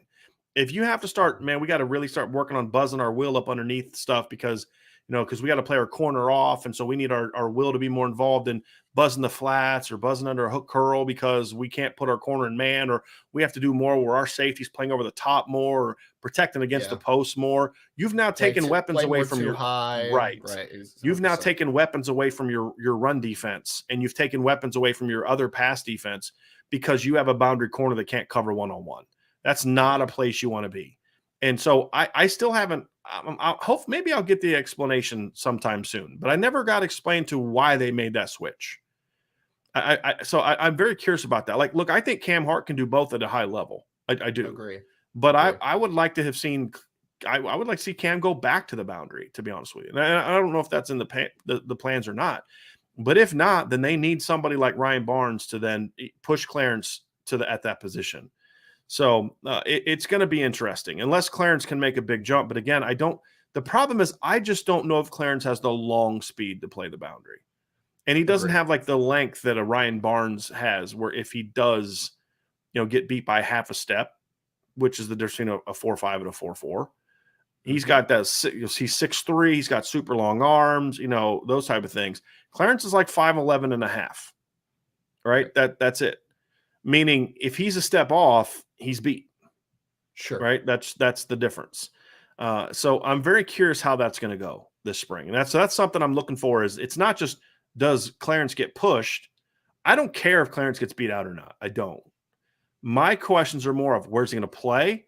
And is he starting because he earned it, or starting because the younger guys have not stepped up? That's the question for me. Not, is he going to start? I'm not one of those rooting for Clarence not to play. I don't care who starts. I just want the guy that starts to play well. Yep. But if it's because Barnes just isn't pushing them, or Riley's not pushing them, or Tucker's not pushing them, or the freshmen aren't ready, I'm going to be real concerned about a couple games this year. There's no doubt about it. If they don't make the switch and Cam is still playing to the field, it is very difficult to hide a corner that's not playing well into the boundary. So whoever that is, whether it is Clarence or it is Ryan or it's Philip Riley or whoever ends up being that guy, Chance Tucker, whatever, that guy is going to have the bullseye on him a little bit. Like there's gonna be some teams. I mean, what you thought? I think of like last year against USC, right? Like you're gonna have your games where you're going against Drake London. Like it's gonna happen. Where in the boundary, for me, it was like it's not even the fact that Clarence is like not the most physically gifted player of all time, Brian. It's also the fact of like, you remember that double move that Drake London hit last year, where it's just like, Clarence, why are you biting on that, sir? Like that doesn't. You've been giving him that hitch all game, right? Because like so much of Drake's production last year was just we're letting you have that. Sure. Like we're letting you have that because we know eventually we're going to make a stop, and we know once the field gets, because here's what Notre Dame's strategy. What you don't want to let USC do is rip off the 50-yard play, because you knew once the field gets condensed in the red zone, you got them, right? Because now they don't have as much room. Now you can bring everything up. You're not as worried about them running by you. And now you can take away that stuff, which is why they held him to 16 points, despite the fact Drake London had, 15 catches for over 200 yards. A lot of it was just kind of gimme numbers. He didn't have the dominance you'd expect the guy to have that had those numbers, right? Except for that one play. And that was just like, why? Like you said, why are you doing that? Like there's no need for that. But again, it's a sophomore. He's going to have to make the mental and technical jumps this season, big fundamental and like mental and technical jumps that you'd expect a sophomore to make going into his junior year. There's no doubt about it. And I expect it because there's some really talented players behind him, right? So I think that unless Ryan Barnes and the rest of the sophomore class does not come to play, and the Jaden Mickeys of the world and Benjamin Morrison when he gets here, he is here when he starts playing in the fall, unless those guys are just all don't take a step, which I find it hard to believe that there's 5 other players that just don't take a jump, right? Like someone's going to take a jump out of that group. So as long as there's a couple guys that do take a nice jump, Clarence Lewis is going to have to play better because there's a lot of talent behind him. There's no doubt about it. And that's the key. If he wins the starting job and those guys step up, then they're going to be okay. They're going to be okay. They're going to be pretty good at corner. So the two guys that I'm very curious to see this fall, because we've seen freshmen have great springs, and then the more things get put on their plate, they fade in the fall. We've seen that. Does that happen to Jaden Mickey or not? I don't think it will. Just the way he is. But he also was like, when we saw the play that Braden Lindsey smoked him by like 15 yards with just a simple little, just a jab, he's got a work to do as well. Benjamin Morrison's a very talented player. I mean, you know how high I am on him. He's, like I said, he's the highest graded corner that Notre Dame has signed, in my opinion, in the last 10 years. Wow. And, the last guy that I graded out as high as him was T. Shepard, who I thought was really good coming to high school. He just had other issues, right? But he was a very talented player. Yep. I also will admit that Benjamin is raw, and there's a higher gap between his floor and ceiling than there is for Jaden Mickey, right? So, but how quickly can those two push at this spot is really going to be very telling for me, because I'm actually not concerned about it. As long as Tariq Bracy is the guy we saw the second half of last year, I'm not worried about the nickel. I'm really not. Sure. I think Tariq's really good there. I'm more concerned about the field corner spot, or the second corner spot. Can the freshmen and or the sophomores provide enough push to where if Clarence starts, we're all sitting there saying, "Don't worry, buddy, he's going to be all right." Right? That's going to be the key for me. Is the young guys. I would like your input on this one, Brian. I really liked a lot of what I saw from Jaden Mickey in the spring. I mean, he has that swagger. He competes. It is awesome, man. He's got that energetic look. If Cam Hart's to the field, though, and the competition is now about who is going to play a lot into the boundary, and that's kind of where Jaden is getting pegged a little bit, he worries me into the boundary just a little bit because he's undersized. And he's going to gamble a little bit. That's another point. He's aggressive. Yeah. He's aggressive. To the field, be aggressive, sir. 100%. Again, you have a little more help to the field than you're going to have to the boundary. There's no doubt. But if he is a guy that is legitimately up for the boundary spot side, I'm just like, man, there's going to be some points where like he just tries to jump something, then you hit a double move, and that's all she wrote, right? Or he gets a little too aggressive at the line of scrimmage. He misses, doesn't move his feet adequately, get everything aligned, and that guy just runs a fade right by him. Like there's going to be those moments. That being said, I want Jaden Mickey to push the guys because he has that temperament where he's not only going to play well and have his great reps, he's going to let you know about it. And that is the easiest way to start to push some buttons of some older guys, right? You're going to see Clarence Lewis like, oh, Jaden just had an interception and whatever. And then he's going to come to the sideline like, yep, I'm the guy, man. I'm the guy. Like, that's me. That's me right there. And that's what pushes people right there. Because Jaden Mickey is going to get in your face. And I absolutely love it, right? Benjamin Morrison, I believe, is a much more natural boundary player, obviously, than Jaden Mickey. Agree. So he's the guy that if that's the position that's open, I think he can come in and he can compete. I don't know if I don't know. Again, I wish he didn't come in for the spring. So he's going to be a guy that's just new to the fall as far as on-field conversations. Technical scheme, adjustments, language, terminology, all that stuff, right? So I think Benjamin Morrison is more a threat to take a chunk of the snaps later in the season. Probably not as much early on. But he does have the talent to absolutely play this season to your points because you have a lot of uncertainty into the boundary right now. If I knew that Cam Hart was going to move to boundary, I honestly wouldn't be worried about cornerback at all. I wouldn't. I really wouldn't because one of two things would happen. Clarence is at his more natural position. He'll be fine. And I think that's a position where the young guys could have a better chance to play. Sure. Because that's part of the reason that they didn't play Ryan Barnes last year because he's a boundary guy. And you can't put a young guy this is what I was told about Ryan Barnes last year. Why he didn't play. He would look great for 4 snaps and then snap 5, he'd turn somebody loose. When you're playing a bunch of close competitive games week after week after week, you can't put a freshman on the field that you know is going to get picked on because he's a freshman and he's not Cam Hart, that you're afraid that they're going to go right at him and you're not sure if that's the snap, he's going to turn a guy loose. What I was told in the spring is he cleaned a lot of that stuff up. So that's a positive. And so to me, like I wouldn't mind seeing Cam I wouldn't mind seeing Cam play both, to be honest with you. Because then you could put Cam to the field on snaps when you want Barnes into the boundary.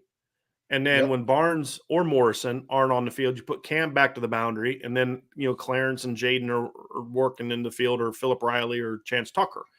I wouldn't mind seeing something like that, or just go left, right. That would be the other thing I would say. That's what I was going to ask is if Notre Dame, if let's say Ryan Barnes is that guy and he kind of takes over the majority of snaps at one starting position and he is a consistent football player, maybe not a dynamic football player, but consistent, would you be willing to go left, right compared to going boundary to field? That was my question. I would prefer, my personal preference is I prefer field boundary.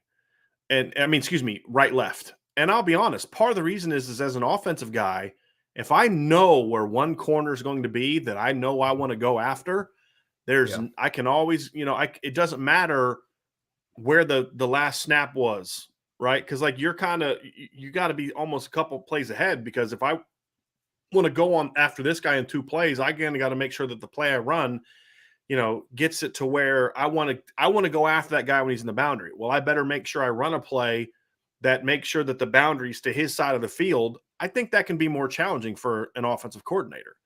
Sure. And so, whereas I know no matter what I run the play before, I know on that snap where I want to go after that guy, he's going to be in the boundary because they're a field boundary team, or he's going to be to the field.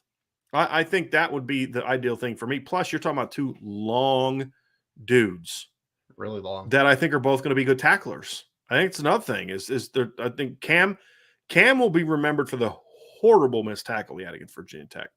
Where he kind of got caught between laying a guy out, and he's like, wait a minute, I can't lay the guy out because then it's going to be targeting. So then he kind of rolled into the guy and then whiffed.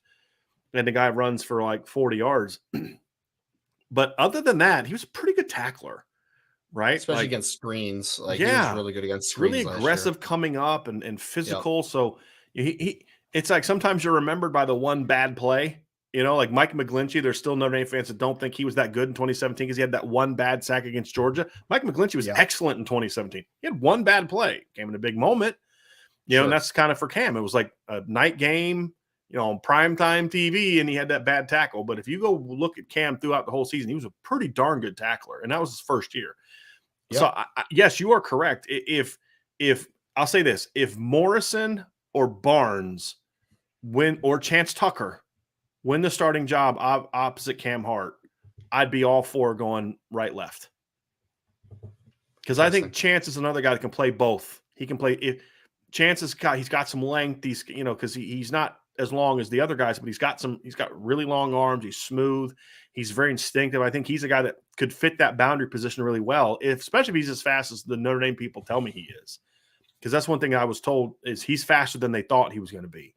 So I do think Chance is a guy that could also play boundary and field. So if one of those three guys wins the job opposite of him, then I'd be totally fine going right, left. And it could be a thing where maybe against teams like Ohio State, like North Carolina, like this, other tempo teams, those are games where you maybe maybe Clarence doesn't play as much in those particular matchups, and you go right, left. Sure. Right. And then in other games, when you're playing more traditional offenses or teams like that, then you may go more field boundary, depending on who you're playing. So it's going to be interesting to see how they do. But at the end of the day, Ryan, as far as position battle goes, it's going to all depend on who steps up this fall and who 100%. Pushes. Right. Yep. I mean, if it's clear that the two best corners after, other than Treek, or the best corner other than Treek Bracey and Cam Hart is Clarence Lewis, then you're going to be kind of, I don't know if Clarence can do both. But I'll say this, if you think Clarence is a boundary player, then might as well go field boundary or go right, left. Sure. Because at least then you get some snaps of him to the field. You're not wrong. My whole thing about it was more of if you're going to move Cam to boundary where he should be if Clarence is your starter, then I would rather go field boundary. But if you think Clarence is a boundary guy, then you might as well go right, left, in my opinion. So what that means for those who don't know, and I'm sure most do, there's two ways to play your corners. Well, three. One is, I want you to go wherever that guy goes, right? It's a matchup thing. You can play matchup corners. The other two basic ways are you go field boundary, which means if I'm on the defense and I'm the boundary corner, the ball's on the right hash, the right side is the boundary, the short side of the field. So I'm going to the right. If the next play they throw a bubble screen and it gets tackled outside of the hash and they switch it over to the other hash, the boundary's now to the other side of the field. What teams vary on is if it's middle of the field, they may go a strength call, and then the boundary guy would go opposite the strength call. But the other one is right, left. So no matter where the ball is, I'm the right corner. No matter where the ball is, I'm the left corner. That's especially more important to have when you're playing a team that pushes the tempo. So like if you were playing Chip Kelly's offense back in the day and you were not going right, left, you were going to get beat. You can't switch. And so you need to have the ability to do that anyway. So why not do it all the time if you have the right players? So that's what we're referring to there. Last one, Ryan, safety. Yep. We know Brandon Joseph is going to start as long as he's healthy. Who steps into that number 2 role, and how many guys force their way on the field? Because this is the position where you could see more guys. You could see a 5-man safety rotation this year of guys that are just like, dude, he's got to play somehow. I'm very curious to see how this battle goes, because obviously a lot of folks are just ready to write off Houston Griffith and DJ Brown. I wouldn't do that yet, but that's kind of the world we live in. And there's this assumption that Ramon Henderson's going to be that guy. After the way he played in the spring, I don't think he's locked into that guy. Sure. But also some other guys, have to have a chance to step up, whether it's Xavier Watts, whether it's DJ Brown, whether it's Houston Griffith, to push. So I don't think it's a given that Ramon Henderson's going to be that second safety. And so I'm very curious to see how that battle goes. And there's twofold aspects to it, Ryan. Number one, who starts? And number two, what's your rotation look like? And how comfortable are you taking Brandon Joseph off the field for 10 to 15 snaps a game? That also is going to be very, very much determined by how these guys battle for that other starting job. Because you'd like to take him off the field at times to give him a breather. But you better feel pretty comfortable with who you're putting back there. And right now, that's one thing that I'm very much looking forward to with this spring battle. Or this fall. I keep saying spring. Fall battle. I keep saying spring too. This is one of my bigger question marks for me, honestly, Brian, because I went into the spring, I was like, Ramon Henderson's the dude, you know, like he had some really nice flashes last year, kind of getting forced into safety duty. He's going to just take that momentum. He's going to build on it. And like you said, wasn't a great spring for him. He has an opportunity, obviously, to change that momentum, but I don't know what to expect from this team, from this unit, I should say, to be honest with you. I am not comfortable right now to take Brandon Joseph off the field for 10 to 15 snaps, just because I don't know. I think there's just too much volatility, you know, like you would see even some good plays from like let's take DJ Brown, for instance, right? Like there'd be oh, wow, nice close on the football or nice tackle by DJ Brown. And then you see him against Florida State where he just takes that horrible angle and misses the tackle on like that 70-yard touchdown run, like just too much volatility. Houston Griffith, I felt like didn't get beat a ton, but he also didn't make many plays, right? Like last year, like it was just he was kind of there, which isn't always a bad thing, but like he just didn't make a ton of plays. And Xavier Watts, I wouldn't say, I don't know if I would say he had a bad spring, but like it was just very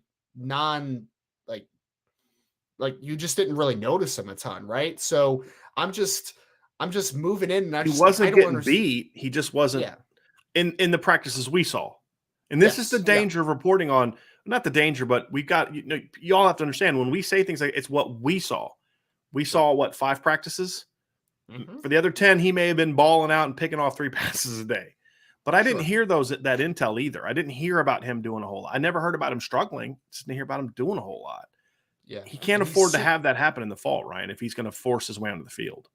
I mean, 100%. I mean, Xavier Watts, for me, like, he's a guy that I don't want to gamble unnecessarily, but I want him to take a little bit of risk at time, right? Because he's a nice athlete, man. Like, he can make some plays working down towards the line of scrimmage and in covers. Like, I think that he can do a lot for your defense. It's just, we need to see it, right? Like we saw flashes last year, but even his, like there's some moments where you're just like, I think of, it was him against Stanford, right? Against when Urasek took that long run for a touchdown. He took a bad angle, right? It's just like. And there was hesitation plus a bad angle.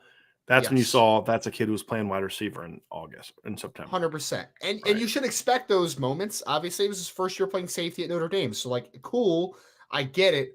But right now, I don't know who that second guy is. Ramon Henderson has that incredible interception against, what was that, Virginia, where he came over the top for that. Yeah. I mean, it looked a lot like the play Kyle Hamilton made against Florida State earlier in the year, if we're going to be honest about it.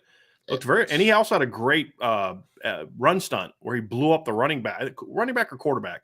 One of the two blew him up and behind the line of scrimmage. So that was a game where, you know what I loved about that game was some dudes that you weren't counting on before. A couple weeks before that, Ramon was playing cornerback and turning dudes loose against North Carolina. Then they put him in safety. Like, this kid looks way better safety than ever looked at corner. Riley Mills steps in for one of your team captains and balls out. I mean, that's why depth is important. But back to your point, but it just kind of got me thinking about that, because who knew that Ramon was going to come into that game and make a bunch of plays? So I think that the battle really is, you have 2 guys that are incredibly talented but young and inconsistent. And then you have 2 guys that have been there, done that, but haven't done anything at a high level, right? So it's like, does the consistency but unspectacular play of a Houston Griffith win out against a younger player who is going to make more plays, but he also might give up some more plays, right? So it is just such an interesting conversation, because I don't know what to expect. I mean, in the perfect world, Ramon Henderson or Xavier Watts take over that spot. The other one is the backup and is kind of a rotational piece. And then your two seniors there in DJ Brown and Houston Griffith are playing, but they're more like insurance, right? Like, they're great depth at that point, right? Like, that's what you more expect. I am worried. I don't know, worried is the right word. I am curious to see if it, for me, and I don't know your opinion on this, so I'm just going to put it out there. If Houston Griffith and DJ Brown are playing the majority of the snaps at the other safety position, that makes me a little worried for what I saw from the younger guys, in my opinion, because I think that we've kind of seen close to the ceilings of Houston Griffith and DJ Brown. But if they just beat out the 2 younger guys, I think that tells me more about the younger guys' performance than the seniors, if I'm being honest. it would make me nervous about how the younger guys are performing, and it would be disappointing. Not that I don't want DJ and Houston to play. It's just if they're dominating the snaps, it's most likely because those young guys didn't perform well. I would say I agree with you if DJ is the starter or playing half the snaps or more. Right. The reason I say that is there are times when Houston Griffith is like, that's the dude that I've been waiting to see. That was the high 4-star. Yes. Right. So he has shown the ability to me to be a playmaker. DJ is just a steady, hopefully you're in position kind of guy, right? Now, DJ had a good spring. I mean, he had probably the most consistent spring from what we saw and what I'm told of any of the safeties. The question is, can he carry that into the fall? That I don't know. But if Houston just flat out has the kind of fall that I've always been waiting on him to have, and he takes 70% of the snaps, then I'm good there, right? If it's there. Now, if it's him and DJ, and it's like you said, then I think that's a little bit more concerning, Ryan. So, or if DJ's that guy and then Houston's getting 30%, that would tell me that they're just playing the veterans because they don't want to take a chance of something happening. Now, I'll say this. Right.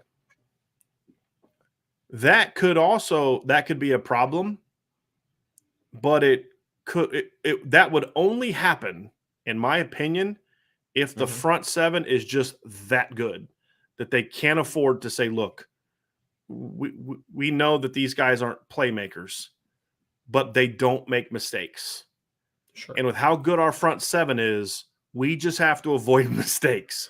I mean, right? I mean, because that's how Georgia was in the secondary last year, right? I mean, like that's what to me allowed Lewis Cine to be so good is they didn't have to force him into the box. Sure. They could just kind of let him sit back and play, right? And now that's what made Georgia so elite is they didn't have to protect. The point I'm making is they didn't have to protect their front seven with their secondary. They could just let those kids stay back and play, right?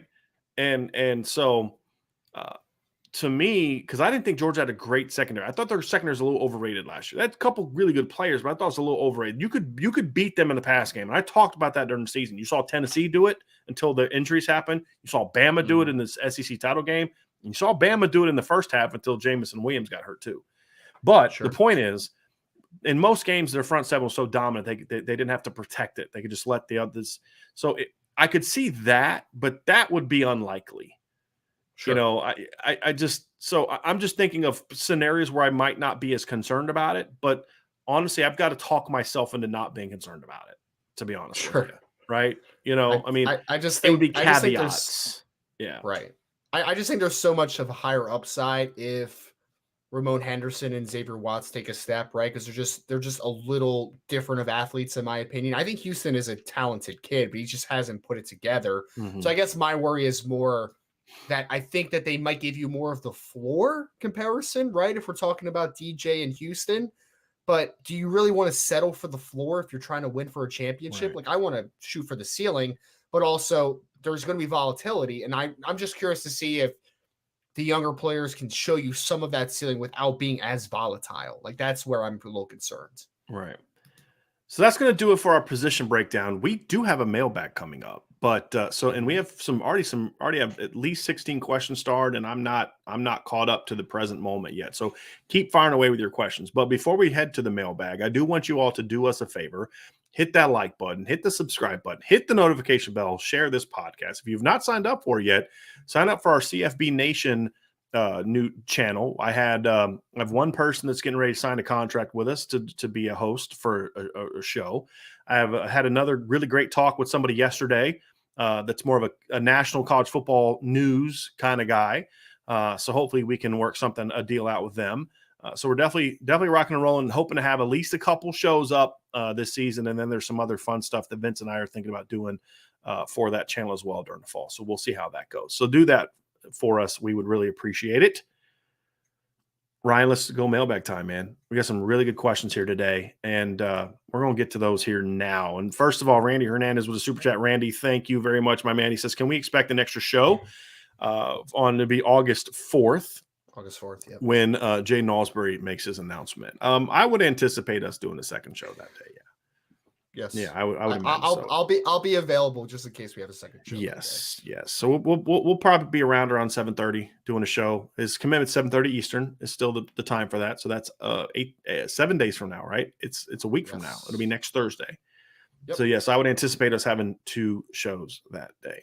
Before we get into questions, I did want to bring this up from Andrew Sakalowski. Andrew has gotten married recently, and wife was pregnant, and they went to the doctors. Obviously, some concerns, newlyweds and new baby and all that about the health of the baby. But as Andrew said, thank you for the prayers, IB Nation.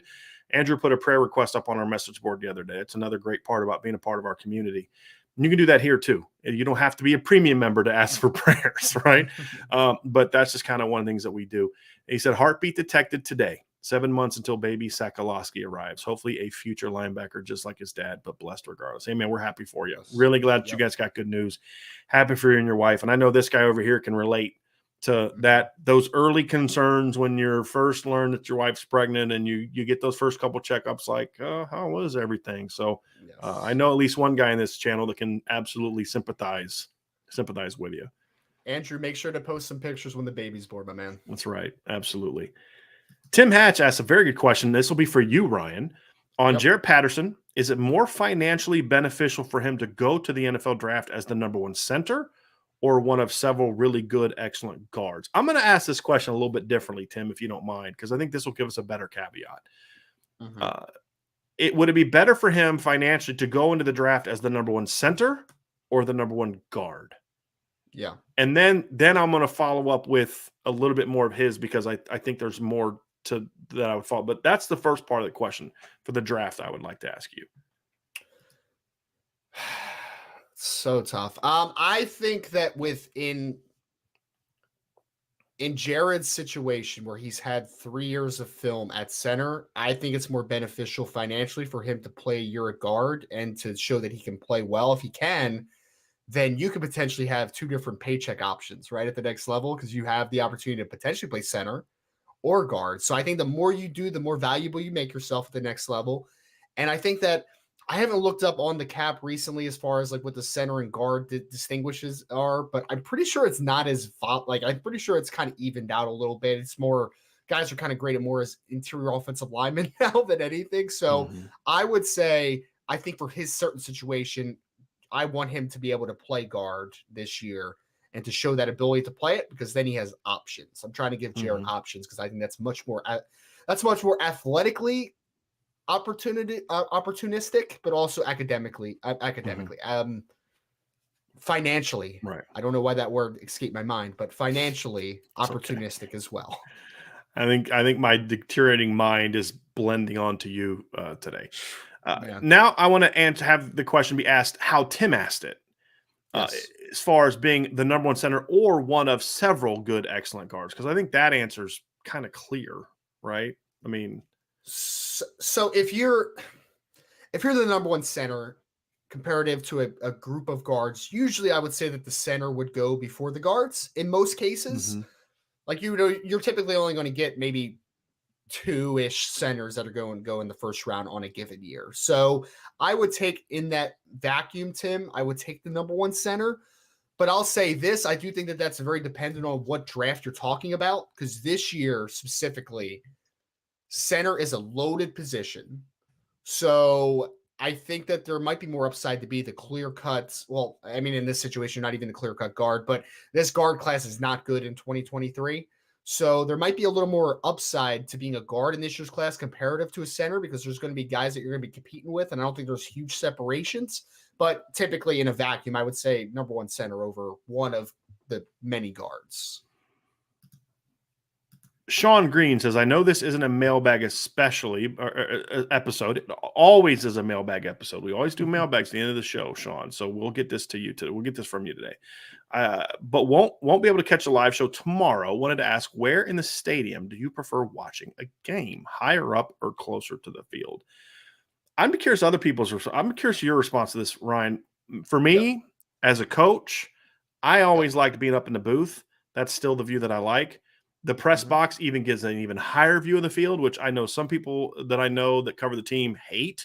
For me, Yep. I love it because I can literally see. I don't have to move my head at all to see the entire field, which allows me to see everything. I love the view. But even when I'm at a game that I pay for, so like I went to the Fiesta Bowl, took my dad and my nephew Zachary to the Fiesta Bowl. I got front row seats of the upper deck, which was beautiful because I don't like having people in front of me.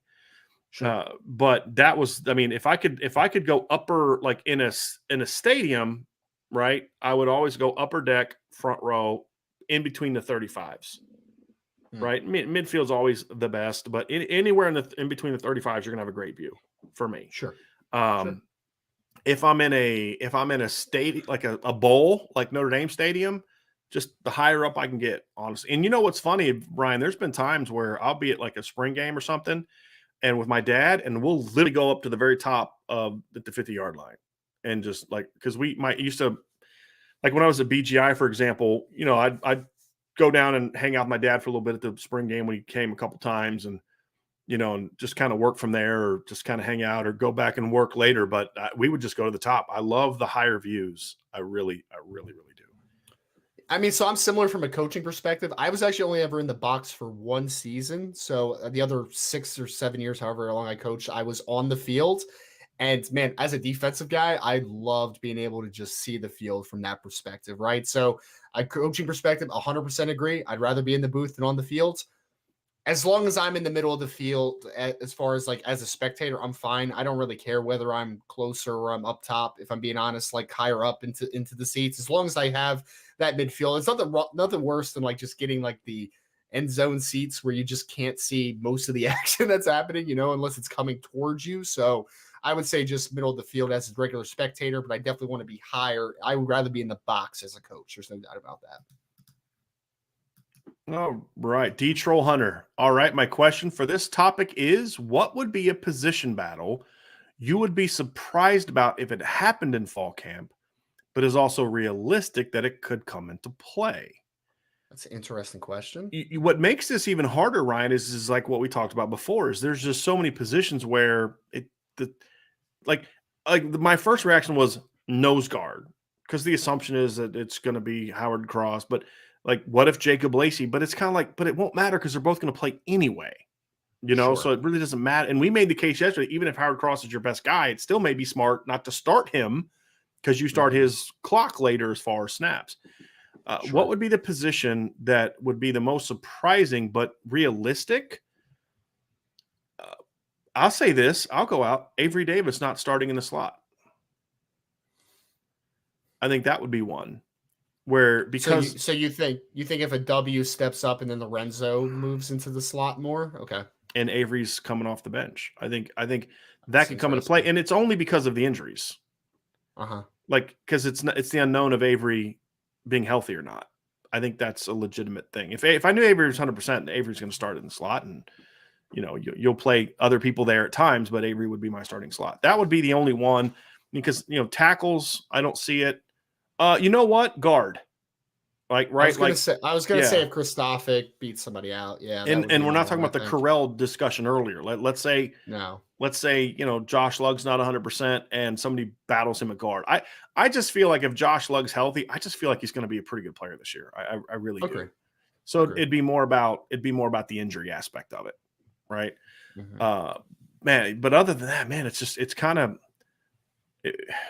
like, I don't see Rover. I don't see Jack. Well, Rover, you know, like say Botelho. Say Botelho. Botelho. You know, I keep forgetting about Botelho and Rover. I keep doing it. That might be one. Because I thought about it for a second. I was like, Jalen Sneed beats him out, but I'm like, that's not going to happen. No. Like, Botelho. Not as a starter. Yeah. Exactly. But Botelho, maybe, you know, that kind of thing. I mean, we talked about 8 different battles. So, I mean, we covered a lot of them. So, sure did. But I mean, I'd be okay with it if it was a situation where, like, wow, we didn't expect, you know, this position to be a battle, but this guy's playing. You know, we didn't expect Will Linebacker to be a battle because of, but Prince Collie has been like a dude, just so good. You know what I mean? Right. Like, you'd hope it's something like that, not like, man, you know, like Maris doesn't be good, right? Yeah, Maris just spent the whole summer laying at the beach eating Cheetos. You know what I mean? Like, we know that's not true. That's why we're using that example. Sure. But like if it was Sure. something like that, you'd get nervous. But if it's something like, yeah, Maris is doing Maris's thing, but man, Prince, it would have to be, and we're just using that as an example. I don't anticipate that happening. I think Maris. I had somebody say to me the other day, was it you? Somebody said to me the other day, maybe it was Sean. Might have been Sean Davis told me this. We were talking the other night. He's like, don't be shocked if Maris is a buck. So he said he's predicting, and he may have done this on a show, but he said he's predicting that Maris is going to be a Butkus finalist this year. And I was like, okay, yeah, I could see that, right? Like, okay. I didn't flinch at all. I was like, whoa, hold on a second, man. Like, he needs to show something for him. I'm like, well, he's at the same age Jeremiah Wusu-Koramoah basically was when he broke out, when you consider the injury and stuff like that. Jeremiah went from having never played a defensive snap to a dominant 2019 season. I mean, Jeremiah had 80 tackles. Jeremiah never played a defensive snap in 2018 or 2017. And his first year as a starter went and had 80 tackles, 13.5 tackles for loss, and 5.5 sacks. It's pretty good. It's really good. Yeah. Yeah. I would say here's another one, maybe second tight end. I know we talked about that one today, but it's like you have a couple older guys with Bauman and, Kane Brong's not an older guy, but you know what I mean? A couple more experienced veterans as far as being in the program. I mean, would you be shocked if one of the two freshmen came in and was like the second tight end by opening day? Like if it was a Eli Raritan back from injury, or if it was a Holden Stays, like I wouldn't be shocked if either one of those guys took the second tight end job. Yep. Demetrius Rex for later. Who would you say who would you guys say is set? I almost read that completely wrong. Who would you guys say is set for a great fall camp based on their spring? Well, we talked about a few of them, right? Marist, right? Just talk about him. Riley Mills is another one based on that. Corral, I guess. Zeke Corral. Right? Yeah. Great fall. I got to see a lot more from Zeke before I'm going to say great fall. Brandon Joseph, for sure. We already like guys like Foskey. We already know about. Adam Yule, we already know about. But I think some guys maybe you don't know much about. And I say Brandon Joseph because he didn't play at Notre Dame. You always want to see how's he going to look in a Notre Dame uniform. Based on spring performance, because this is based on spring performance, not the question is specific to spring performance. Those are guys that I think based on their spring. I know Joe Alt's a known commodity, but obviously he had a great spring, right? Like he was the best offensive lineman that we've heard. Yeah. Him and Blake were part of the reason we were so excited about them yesterday is how good they looked in the spring. Yes. That is correct. That is a good one. That is a good one. But yeah, we mentioned Riley Mills, Maris Lafau, Brandon Joseph. Yeah, those are the guys I think that kind of first popped in my head. I was like, wow, what a great spring that guy had. Howard Cross had a really good spring, didn't he? That's a good one too. And so did Jacob Lacey, from what I'm told. But just Howard was really good. He was really good. I guess let's just paint it as the nose tackle position. I guess. Right. Right. So honestly, it's partly why I'm not concerned about it. I mean, sure. My only concern is, can Howard hold up on? What's the pitch count for him have to be before you wear him down in games and wear him down in November, because he's little. He's really little. And so I'm not worried about him holding up. I'm just worried about him staying healthy if his pitch count gets too high. Vanilla Chill, is there a competitive advantage? I'm very curious to hear what you have to say about this, Ryan. Is there a competitive advantage to not naming a quarterback starter publicly until the first game? Is it better to name one when the time is right to focus on that player's ability strengths more before game one? I think there's two things at work here. Let's go with the first one. I want to hear your opinion on that first part, Ryan. I mean, sort of. So yes, I think there is to a degree, because if the rumors are and the conversation is that it's a really close battle, I don't think it's great in this conversation, because I think that people assume that Tyler Buchner is going to be the starter. But if you have a true split quarterback conversation, and let's say that they both are just completely different type of players, like let's say Buchner and Pine's a good example, right? Like they're different football players. And let's say that right now the gap was small, and then you went into the fall in a true battle where you're like, this is neck and neck. It could go either way. I think there is a competitive advantage, because you're going to go into the fall, like you're going to go into that first game where a team had to spend a lot more time now focusing on two different styles of quarterbacks, right? So they're going into the first game. You're just like, we have to prepare for Buchner. We have to prepare for Pine. So in this situation, I don't think it's a huge competitive advantage, because I do think that I think Ohio State is expecting Tyler Buchner to be the starting quarterback. But if it was a true split competition, I hope this makes sense. But if it's a true split competition, then I think that it does have some competitive advantage because you have to prepare for two different styles potentially. I think at the end of the day, in this particular battle, I think it's a situation where I don't think it gives you an advantage because I don't think Ohio State's going to be worried about preparing for Drew Pine. And I don't mean that as disrespect to Drew Pine. He's a drop at quarterback. They're just going to prepare for the defense. I think they're going to prepare as long as Tyler Buchner's healthy in this particular battle. I think that they're just going to prepare for Tyler. I think if there's a situation where you have two quarterbacks that are really good and are really dynamic but different players, it can create an advantage for what Ryan said because teams have to prepare for two quarterbacks. But when one of your quarterbacks is just kind of like a solid veteran player, I think you're just not going to be worried about that. With this specific Notre Dame example, I just don't think you're going to be overly concerned about, hey, if Drew Pine wins, that's fine. We'll be fine. We'll be prepared for the offense. I think they're going to prepare for Tyler Buchner no matter what, whether Notre Dame announces it or not. There have been other years that's not necessarily true. What makes me laugh is when the teams are like I think it was the Urban Meyer one year.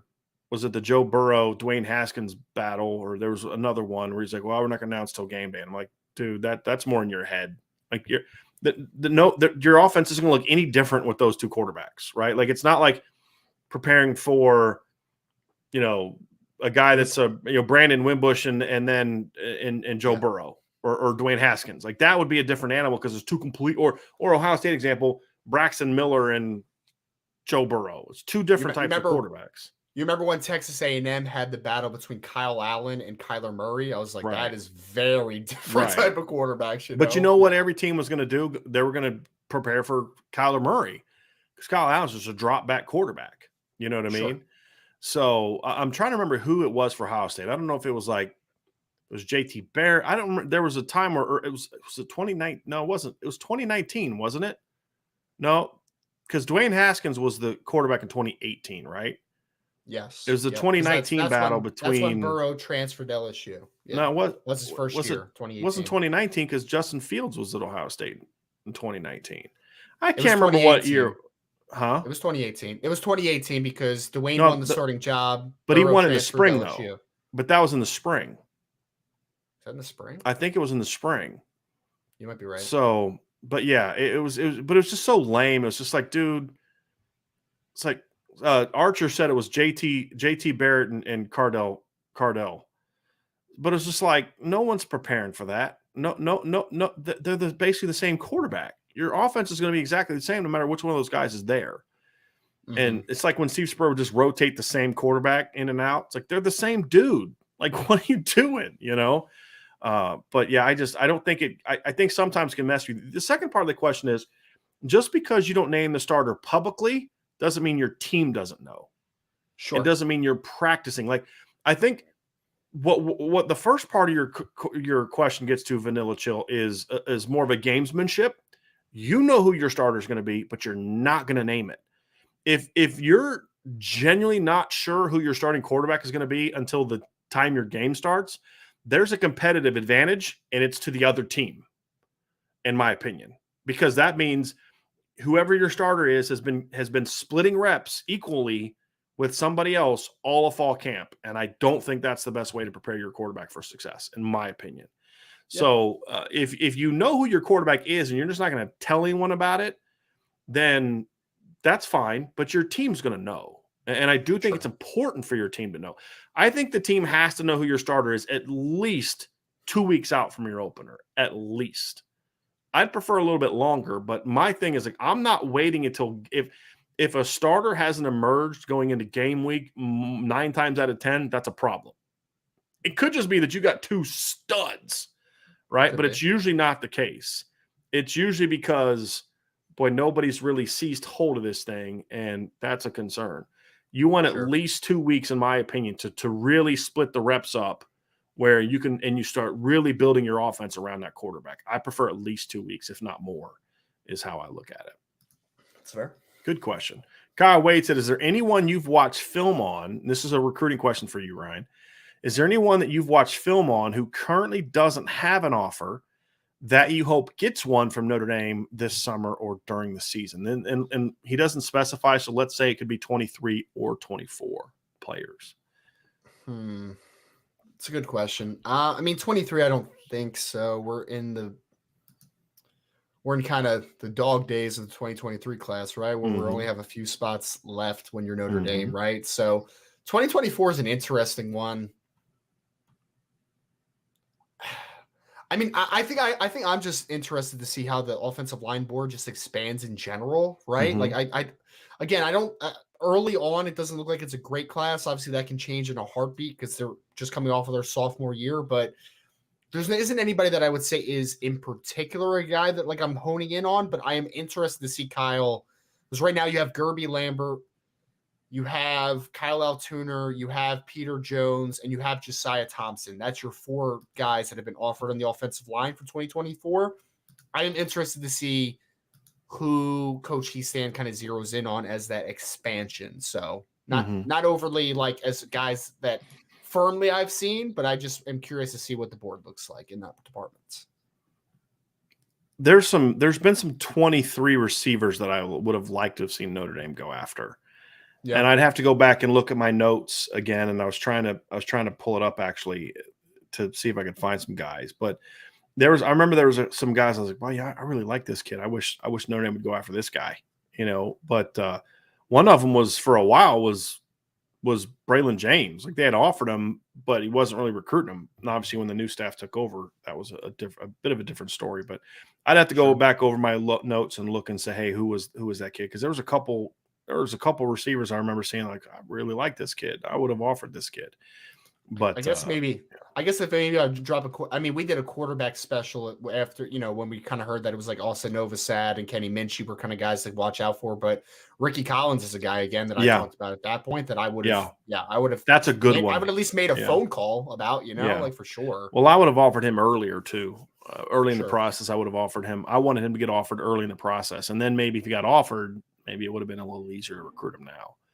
Okay. So it's interesting. Cricky asked, could Coach Washington have a NASCAR rush line package? Yes, definitely. Absolutely. I hope that would be surprised if he doesn't. There would even be some looks where I would have Isaiah Foskey inside over a guard. Right? I mean, if it's like a without question 100% pass down or passing situation, it's kind of like the fourth quarter again or the second overtime against Clemson. I mean, the play where Dalen Hayes had the sack, he was lined up over the guard. He beat the guard. And so, because it was clearly a passing situation. But yeah, you could have a situation where you have Foskey inside with Riley Mills or Jason Adamiola, and then you have like Jordan Patelho and Justin Adamiola on the outside, or maybe you put a 3-down look where you've got Maris just coming off the outside or something like that. Like you could see a scenario like that. But yeah, there's all types of different things. You could have Foskey on the outside. You could put Jason and Riley inside. That's almost kind of like a borderline rush, NASCAR thing with Justin and maybe a Josh Burnham or Aiden Gobira is like, hey, look, this kid can only do one thing as a freshman, but that one thing is really impressive. He can just explode off the edge in the pass rusher. So on 3rd and 10 plus, we're putting our NASCAR package, and it's going to, one of those two guys is going to be on it, right? I could see something like that as well. Could you imagine, I know you talked about it a little bit, Justin Adamalola or Jordan Patello is like a wide 9 rusher, and then you have Foskey almost in like a 4-eye type of look, so like they can't get that double team out there, right? Like it's a one-on-one. Oh, man. Yep. And they're all twitchy enough to still get to the quarterback in that situation. 100%. There's no doubt, because we're talking about long yardage situations. We're not talking about doing that on 3rd and 2. No, like 3rd and 15. Right. Stuff like that, yeah. Exactly. Or a 2-minute situation, that would be another one. It's a very good question. John A1 says, so Tyson Ford has already outgrown the big end position, or is he not ready to compete with Riley? The reason we didn't discuss him is because we don't view Tyson as in the battle to start as a true freshman. Right. I think Tyson's going to play as a true freshman as long as he's healthy. I don't think he's outgrown big end yet. It's just more of this is a battle that was more about starting job. But you could easily insert Tyson Ford into the conversation over Nana or Alexander Ahrensberger, and it would be just as applicable. It's just, again, kind of like, as much as I love Benjamin Morrison, I wouldn't spend an entire show breaking down him battling for the starting quarterback job yet. There's a lot he still has to prove. So that's kind of why we didn't say anything about Tyson. But would it shock me if Tyson Ford pushes his way onto the field this year? Nope, not at all. Not at all. He's really good, really talented. And I know because of how good the 2023 defensive line class is that we kind of forget about the fact that Notre Dame signed two, but then another guy moved, but three top 100 football players along the defensive line last year. So they're pretty good. Mm-hmm. Kenny Moore says, I think the linebacker were a big reason why Freeman dropped Foskey into coverage so much last year. That's an interesting statement, and I think there's a lot of truth to that. I don't disagree. I mean, because if you're trying to get up underneath the curl route, who do you think is going to create more problems for the quarterback? 6'1" linebacker or a 6'5" long-armed drop end type of player? Yeah, I mean, I don't disagree with it, Kenny, necessarily. I would say, though, I mean, even when Marcus Freeman was at Cincinnati, though, they would drop Myjai Sanders a lot in coverage, too, and you were just kind of the same thing. You're kind of like, why are we doing? And Cincinnati had pretty good linebackers. Like, I mean, they had the Darian Beavers kid. But is Darian Beavers a guy you were going to say, hey, he's a great drop coverage guy? He was more of a downhill player to me. He's more of a downhill player, but I mean, he's also, 6'4" with vines for arms, though, so he can close some windows at least. You know what I mean? But I mean, I think I'm going to kind of meet Kenny in the middle here. I'm going to say yes, absolutely. There is something where like you have a couple undersized linebackers on the second level that don't have great length. They're not going to be able to close passing windows. You're going to kind of close those windows in different ways. But also, I do think that there is some general, just kind of schematic stuff that they do typically with that drop end. Yep. I'm gonna disagree with your take on that because I kind of feel like that's what Kenny's saying. I think it's not so much that he dropped Keon Keeley into coverage; it's the volume with which he dropped Keon. So Keeley at a higher rate. Yeah, I can agree with that. I can agree with that. Yeah. I can agree with that. Sure. My response my question would be: would we have seen that as much if Maris doesn't get hurt? Probably not. Right. That's and that's what I think where Kenny's coming from. Yeah. That's a great point. Yeah. Great point. But I do think you're right. We were going to see that no matter what with Marcus. Right. 100%. Because even like Darian Beavers, for example, I don't think he was a super great cover guy, but he was at least long, right? I mean, really long. Yep. He could get in the window is the point I'm making, right? Where JD, I don't care how athletic JD is. Like JD's athletic enough. Like a couple times he got beat up the seam last year. He was right where he needed to be. It's just the quarterback put the ball high. He was covering a 6'5" tight end, and he's 6'1".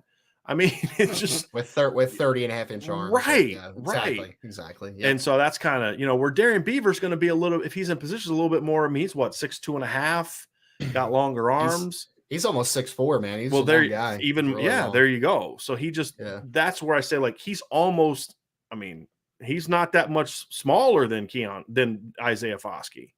Not quite as long, but very similar in size in that regard. Yep. So yeah, it's a very interesting dynamic. I also think if Darian Beavers was on Notre Dame last year, he's probably playing more defensive ends than he is playing linebacker. In my opinion, he's more of a drop end than a true Mike. If I'm being completely honest, but there's no doubt about it. No doubt about it. All right, let's get to some more. Connor Nepper says, "How about Osita Ekwonu? I think he's very underrated. Need him to step up this year, special teams." I'll say this. The problem with Osita has been health. I mean, he was completely out last year. He just hasn't been able to stay healthy, and he hasn't been able to find a home. I think that his body is better suited for linebacker. His game is better suited for defensive end, and that's kind of why he developed that role. But there was a couple times in the practice film that you guys would send me from being at practice, or Vince would send me from the video we were allowed to have. And then some of the drills I saw, and then, of course, the spring game where I'm like, who's that dude? Mm-hmm. Is that Osita? Because you're seeing this dude come off snapping. I mean, he's just like coming off the line and just like getting into people's chests or popping the bag. And I'm like, whoa, like you could just see the explosiveness. And you're like, who was that? And you're looking like 34. That was Osita.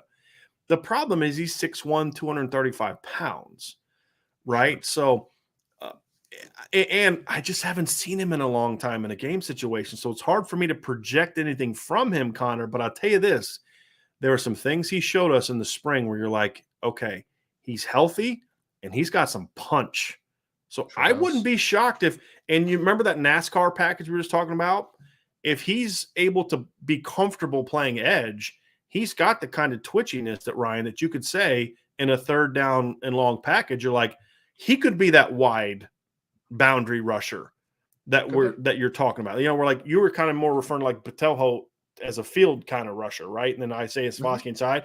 Well, then you have that other kid in the boundary. That could be a kid like Osita. So, no, Connor, that's a really good question. It's just hard for me to say because we just haven't seen him a whole lot. I will say this, though, Ryan. That last part of what he just said, I'll be shocked if Osita is not on special teams this year.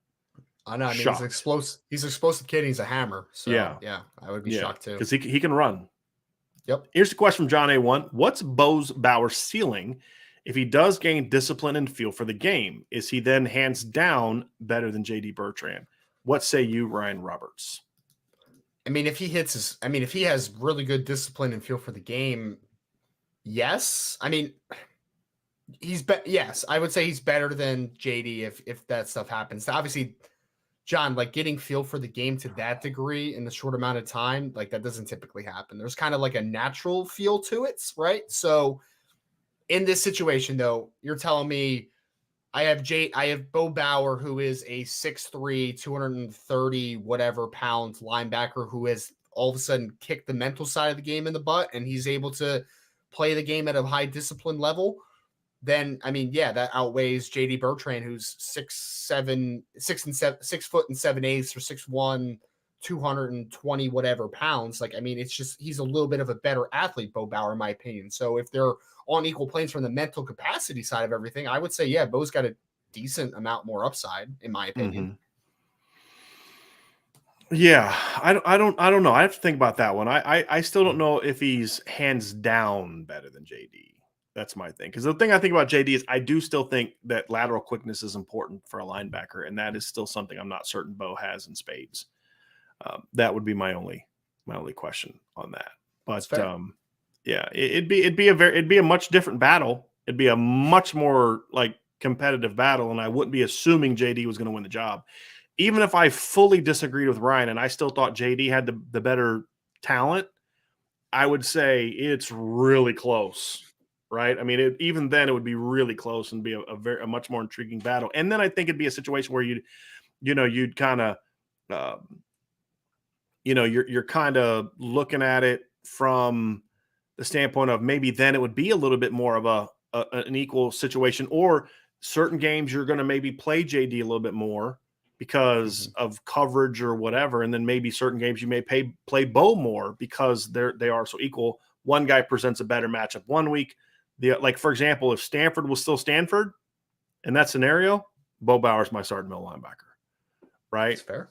Against North Carolina, it's probably JD in that scenario. So that's kind of where I would be. But well, I saw yesterday Jim Nagy, director of the Senior Bowl, said on Twitter that Stanford has 6 draftable players next year, Brian. So it's coming back, man. You know what's funny is, you kind of make joking about that, but he's not wrong. I don't fully disagree with it. Yeah, because I do think that they have the 2 offensive tackles that I think are extremely talented. You got the corner. McKee's a draftable player. The Blue Kelly kid, the corner that you're talking about. Like there are some guys. Ben Urasek is going to be draft eligible next year. Oh, I like he's Ben a guy. Urasek. I like Ben Urasek. There's some of the receivers if they're healthy. Yeah. John Humphrey if he's healthy. Michael NFL Wilson if he's Elijah healthy. Elijah Higgins. The problem is they're a lot like Notre Dame used to be when they were bad. They'd have 5 or 6 guys that are like NFL players, but then the drop off after that is pretty stark. Sure. I'm going to say this. I think Stanford's talent at some important positions has gone way down, but I do think there's other, like their defensive line talent has just evaporated. Yes. But like receiver, offensive line, tight end, and to a degree, the secondary is a lot better than what they show on Saturdays. The coaching is the problem. I was going to say the development has been the biggest issue. Because, I mean, even Thomas Booker, I thought was a dude, but he never produced like a dude because he wasn't developed right at defensive tackle. The offensive tackles, I mean, Brian, how is Walter Rouse not a dude at this point? Like, how is he Right. not? He's a very talented player. Incompetence. Right. Him and Exactly. neither one of Miles those guys Hinton's a can be stud. impact players. Yeah. You can't get one of them ready to play at a high level. Like, I mean, those are even two look like talented dudes. even Walker Little was a guy that got injured, right? But like even when he played, he was never a dude. They had the Foster Sarrell kid that they completely ruined, if I'm being completely honest about it, right? At right tackle. I mean, he was an incompetent football player. So Stanford, for whatever reason, just has not developed players the last few years, man. They just haven't. Yeah. I'm gonna say this, and I'm gonna say it. I'm gonna throw this hot take out there, and you tell me what you think about it. Yep. If you put Notre Dame and their 12 opponents into a breakdown, Notre Dame has two hot takes. Number one, Notre Dame has the best tackle talent on that list. Notre Dame and their 12 opponents. Sure. Right? Not a super hot take. Stanford has the second best tackle tandem, talent-wise, on that list. Talent-wise. I mean, who's the other? I mean, I guess Ohio State would be your maybe push. I guess maybe Ohio State would be one. It's fine, right? It's fine. You know who's got pretty good tackles. Clemson. Right tackle's not as good. Clemson's BYU, another I was one. Say BYU. Clemson. We got the kid left tackle for BYU is a good player. Because I believe Walker Parks is going to be starting at tackle for them this year, yeah, and they have Jordan McFadden back. Right. McFadden's a solid player. Right. Yeah. Mm-hmm. Right. So there's some good tackle tandems on the schedule. Not a ton, but some good tackle. Yeah. But I'm gonna say I would not. I mean, if you're gonna tell me Ohio State, I'm not gonna argue with you, but you wouldn't convince me. I'd be unconvinced. Well, I mean, like you said, it's an argument. I mean, if I was a scout going through the building of Stanford and I saw Walter Rouse and Miles Hinton standing there, I'd be like, oh, those are the guys I need to talk to, right? Like that's the guy. I mean, Miles Hinton's like 6'6", 315, just clean everywhere. Walter Rouse is like 6'6", 320, also clean. Like they just have NFL frames, if we're being honest. So and they're good athletes for the position too. So I think that if they were coached by Harry Hiestand, they would be. I mean, because like the thing is, like of the four, Walter Rouse, Miles Hinton, Paris Johnson, and DeJuan Jones. Yes, I'd say Paris Johnson's the best of those four. Sure, potential talent. We're talking talent, 100%. Right? He's got to make the adjustment to tackle and all that. Just pure talent. Imagine him coached by Harry Hiestand, Paris Johnson. Yeah. But 2 and 3 to me are clearly the two Stanford kids. I don't disagree. And part of that's because I'm not as high on DeJuan Jones. I'm just not. I'm not either. Yeah. But he's not terrible. I'm not as high on him as other people. But I just think those two Stanford kids, talent-wise, to me, I could be wrong. I think Rouse is a kid who's a legitimate top 20 NFL draft pick, physical talent. He's not anywhere close to that right now because he hasn't been coached and their strength. The other thing about Stanford that's really taking a hit, their strength program is awful. They can't stay healthy. Like I mean, they have more injuries on a yearly basis than any team I've seen, and they're just they get pushed around. And that's why we're talking about Stanford's best positions are like most effective positions are skill players because it doesn't require as much of the strength stuff. You know what I mean? Because like they had the McGill kid at safety is a good football player. He just was hurt most of last year, but he's a good football player. He'll be back this year. So to me, their coaching and their strength program is atrocious. Atrocious. Yeah. Rouse, he's the excellent though. He's frustrating. I actually watched his game against Utah the other day, the Stanford game, and Rouse is such a frustrating player because his movement skills are so good, but then he'll be reaching on the backside and then he'll try to give you like that inside hand to gain position, and he'll just get rocked, man. Like he just has no power in his mitts right now. It's Devin Lloyd took his lunch money in that game, man. Like, oh man, not great. It just shouldn't be happening. It shouldn't be happening. Shouldn't. I mean, because Devin's a good player, but like you're 6'6", 320 and an athlete. Right. Like, you should be a guy. You should be a guy. Right. John A1 asks, can you see Clarence Lewis playing in the slot? Yeah, I could. I think legitimately Clarence Lewis has enough talent and a physical perspective from an actual physicality perspective where I think he could play in the slot. I think he could play some safety, and I think he could play some outside. So that's the versatility I want, John, honestly. That's why I'm not hoping that Clarence loses his starting spot. But if Ryan Barnes does take the starting spot and I could be more versatile with Clarence Lewis, I think he presents a lot of ability to play a couple different spots. I absolutely do think that. Michael S. with a super chat. Thank you, Michael. It's a good question. I like this one. You're the new head coach at Notre Dame. And who do you choose to be your your offensive coordinator? Tommy Rees or Mike Denbrock, and why? Let me say this. Is it bad that my initial response is Denbrock? I don't know why. Like, that's my No. initial thought. I'll say why I would be. This would be a harder decision for me than you think, because I had a great relationship with Mike Denbrock when he was at Notre Dame. He's one of the best. Forget the coach part. He's one of the best human beings in college football. Just a great guy. I'll share a story. We had when I was at the last place I worked at, we had a customer who was diagnosed with prostate cancer. Well, I know Coach Denbrock battled that.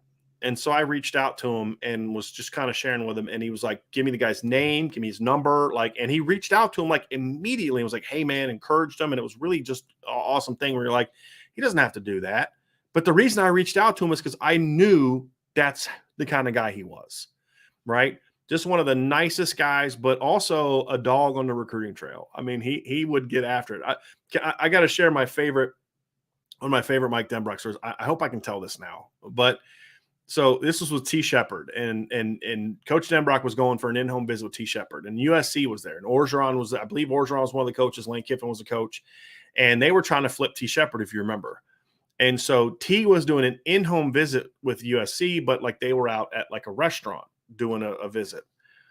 And so T's like texting Coach Denbrock, like Denbrock's like, where are you? We're supposed to be meeting, blah, blah, blah, blah, blah. And T's not responding.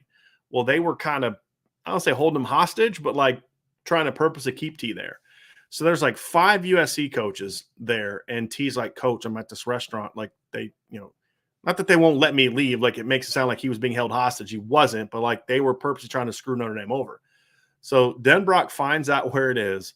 He walks into the restaurant. This is what I was told, right? Walks into the restaurant, takes a chair, flips it backwards, and sits on the chair and just looks around, looks at every single USC coach in the eye and says, what's going on, fellas? Just sits down in the middle of their visit. And it's like, okay, T's going to Notre Dame. Like that was when like they knew it was like they're done. But it was just a great story. I absolutely love that story. But just, again, one of the most genuinely nice people in the business. And I can't say enough good things about him as a human being. And he's a good football coach. The reason I would go with Tommy Rees, however, is I think Coach Rees has more potential to create an explosive offense. I'm more confident that a Mike Denbrock offense would be really fundamentally sound and solid and steady. But I think if Coach Rees is the coach I think he's going to be this year, he has the potential, right? Because he's a lot like, as a coach, what we're talking about, a lot of these players. Man, all the talent in the world, let's see if he can put it all together. Now that he's got a good coaching staff. I think Coach Rees is maybe, what I've seen from him, is a little bit more willing to kind of go for stuff and maybe think outside the box a little bit more. Be creative, look for ISOs. Yeah. And so I think if Coach Rees is kind of doing his thing and Coach Denbrock's doing his thing, Coach Denbrock's offense is going to be super efficient, which is why the 2015 offense was the most efficient and like the 2017 offense was more explosive than the 2015 offense, but it was still almost like over a half a yard fewer yards per play than the 2015 offense. Why? Because the 2015 offense was much more efficient than the 2017 offense. A lot of that was because of Mike Denbrock and how good he was. And part of it was the quarterback play, right? Sure. But I think Coach Rees would have a more explosive offense, in my opinion. That's fair. I think my fault to this question is, I guess I just kind of went for the more proven commodity a little bit, right? Like you kind of know what Denbrock is, you know what to expect from him. I agree with you. I think there's spurts where, there's some games I watch where I'm just like, man, Tommy Rees can call a good game, man. Like he is a very creative individual. It's just about a more consistent basis, I guess. So it's again, the upside versus the floor conversation, I guess, for me. Can I say this? I don't think there's a wrong answer. I think Mike Denbrock's a good football coach. Guy coached his playoff team last year. You know what I mean? It's just, we saw kind of in that game where he needed to get creative to do some things against Bama, and he wasn't able to dial up enough. And part of it's because they just got dominated in the trenches. Like I said, there's only so much you can dial up when you're just getting your butt kicked in the trenches. But, let's put it like this. If Tommy Rees left and Mike Denbrock came back to Notre Dame, I'd be a happy guy. Sure. Right? But I wouldn't be happy because Tommy Rees left. It's more about like, okay, Coach Rees did a great job. I think Coach Denbrock's going to do a good job recruiting and coaching as well. But if I had to pick between the two, and now I'm taking a bit of a risk here because it's the known versus the unknown a little bit. I just have a feeling, and I could be wrong on this, I have a feeling that Tommy Rees is going to really lead an explosive offense this year. As long as the quarterback play is good, which is partly on him.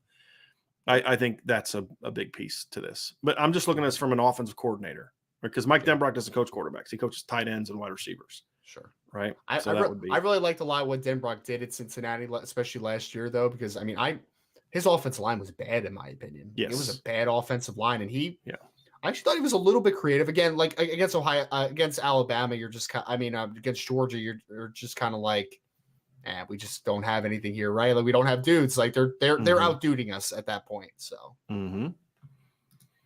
All right. We are not Marshall. So Brian's point, can this D-line carry the team when there are lulls from other units? Well, spurts. Against 9 of the teams on the schedule, absolutely. Absolutely. The question is going to get down to with a lot of this stuff. Tyler Buckner, if he's just a 55% passer and a good player, is good enough to beat 9 teams on the schedule just by, I'm saying this hyperbolically, just by showing up and just playing their game, right? They're 9-3 floor if they just don't play well. Because look, they did not play well last year and went 11-1. Like, do y'all get that? They were a mediocre football team last year from an execution, from a fundamentals, from a energy, from a just responding to adversity. They were a mediocre football team in every regard, but they went 11-1 for one reason and really one reason only. They had way better players than 11 teams on their schedule. Now, some of those games were much closer than they should. Like Toledo coached circles around Notre Dame last year, especially the Notre Dame offense. Coached circles around them. But Notre Dame just had way better players. Like Purdue had some really good scheme last year on defense for Notre Dame, but it just didn't matter because Notre Dame had better players. And Tom Rees was able to do some things in that game too, schematically, that I think created some big plays. But when you just talk about like, their D line against Notre Dame's offensive line, it was a mismatch, which it's freaking Purdue. You know what I mean? But they just had, they just couldn't cover Avery. They couldn't cover Kevin Austin and Avery Davis and Michael Mayer and Braden Lindsey and Kyron Williams. Just couldn't do it. Maybe it'll take one of them out, maybe 2 of them, but you can't take all of them. Same thing against Toledo. We thought we had Michael Mayer covered and Kevin Austin covered, and oh crap, we forgot about Chris Tyree. Shoot. You know what I mean? 55-yard touchdown later. That's the reality of it, and Florida State did the same thing. There were so much, like last night, Sean and I were talking and 2 nights ago, and it was like midnight, and I'm watching all 22 of the Ohio State or the Oklahoma State Notre Dame game. I'm like just watching the offensive line in the first half. I'm just like disgusted. I'm like, this is terrible coaching. And I'm like, but they were in a game against the number 5 flipping team in the country. Why? Because they just had better players than Oklahoma State did. It's just, at most positions. And that's what I say about this team. But the question about can the D-line carry them to a victory over Ohio State if the other positions are not playing well? No. Does the secondary have to play great against Ohio State if the D-line dominates? No. They just can't give up big plays. Just stay in front, tackle, do your thing, just play solid football. If the front dominates, then the secondary doesn't have to play great. The problem is if the secondary plays poorly, which is how I view a lull, then Ohio State's good enough to neutralize your defensive line and shred you. Sure. That's what Oklahoma State did. They could neutralize the D-line and just throw one-on-ones, and the secondary had no answers. I don't care who they play. Any top 10 team is going to beat them if that's the case. That's the difference. That's fair. Anything you'd like to add to that, Ryan? Or are we kind of on the same page on that one? I guess it's just you said you define a lull as not playing well. I guess right. I guess it's just really your definition of what a lull is, right? Like I think a lull could also just be like you're fine, like you're not exemplary, like you're just there, which sometimes isn't going to hurt you. But I mean, to your point though, if it is one unit playing really well, the defensive line, and everybody else not playing well at all, then that's not even a conversation at that point, in my opinion. Yep. We have a super chat from Charlie Weiss's last belt loop. Thank you for your super chat, Charlie. I just wanted to say have been going through a lot lately personally. Between Irish Breakdown, IB Nation, and the Lou Holtz book, I have seen some stress release. Thank you. I'd be curious what Lou Holtz book you're reading, Charlie, because there's one that is a really good book for people that are either trying to be leaders or people that are just trying to get their own lives organized. There's some great stuff in there, which is why so many of his players loved him. So I'd be curious what book which because he's written a couple books, I believe, right? Be very curious what book you're reading. But I'm thinking about you, man, and I'm sorry that you're going through a lot, but I'm glad that you're here still with us. Absolutely. Appreciate you, buddy. Eric Pruitt, next year, how concerned should we be about defensive tackle depth on this roster? I'm not overly concerned. I see Ryan's reacting to the talent that they'll have coming back, and that I'm fine. I mean, I'm with you on that. I think Tyson Ford can play inside. Riley Mills can give you something inside if they need potentially, to be, but right. Lacey and Lacey and Cross aren't out of eligibility. The only guy that they lose. The only two guys that they're going to lose from the defensive tackle depth chart this year are Jason Adamiola and Chris Smith. That's it. Jacob Lacey can come. I completely looked over the fact that he said next year. I was thinking about this upcoming season. That's my fault. That's my fault. Next year. I'm not am I concerned about losing Jason Adamiola? Yeah, sure. But it's kind of like with every other position. I'm going to be concerned about losing Isaiah Foskey, but they've recruited to the point where somebody's going to step up. Maybe not at that position, but somebody else steps up. Like, let's say Riley Mills is a good player this year. They lose Isaiah and Adamiola. Next year, he's a great player. And then the 3 technique becomes the Riley Mills, right? So it doesn't always have to be that guy's got to step up and be a star. Somebody else could be a star somewhere else. And then that, you know what I mean? So am I concerned about it? No. Does that mean I'm not going to be like Jason Adamiola is a loss? It's a huge loss. It's just that Cross comes back, Lacey comes back, Gabriel Rubio is going to be a junior, Aiden Keanu is going to be back. We'll see if he's able to contribute or not. Jason Onye is going to be going into the start of his career where I'm expecting him to start breaking out, right? You mentioned Riley Mills could potentially move inside. Plus they get Tyson Ford. Plus you're going to have Tyson Ford potentially inside. You know, your freshmen like Brennan Vernon and Devin Houston could potentially be guys that could help out as freshmen. So I think they'll be fine. Will they have one guy as good as Jason Adamiola? We'll see. But, you know, if my starting inside next year is Howard Cross and Jacob Lacey, and I've got, you know, Jason Onye and Gabriel Rubio and potentially Tyson Ford and, you know, then the incoming freshman, I'm like, they're going to be all right. They're going to be fine. You know, and then if Aiden Keanu can get back and, you know, maybe give you some beef, then he helps out as well. Marcel asks, I have a mailbag question. I know the contract with Under Armour is up in 2024, but I think who do you hear is the next one for us? Is it Nike or Jordan Brand? I know it's the same family, but different.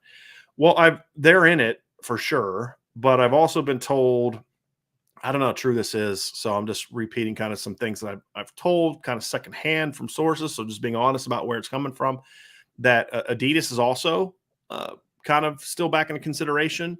So I think there's going to be other companies that want to be involved in that brand because, look, there's a lot going on good with sports in Notre Dame right now. The women's basketball team was back in the tournament last year. You know, they've got a young, charismatic coach. The men's basketball team went 15-5 in the ACC. They're back in it. The baseball team is now a popular, you know, doing successful. The hockey team is really good.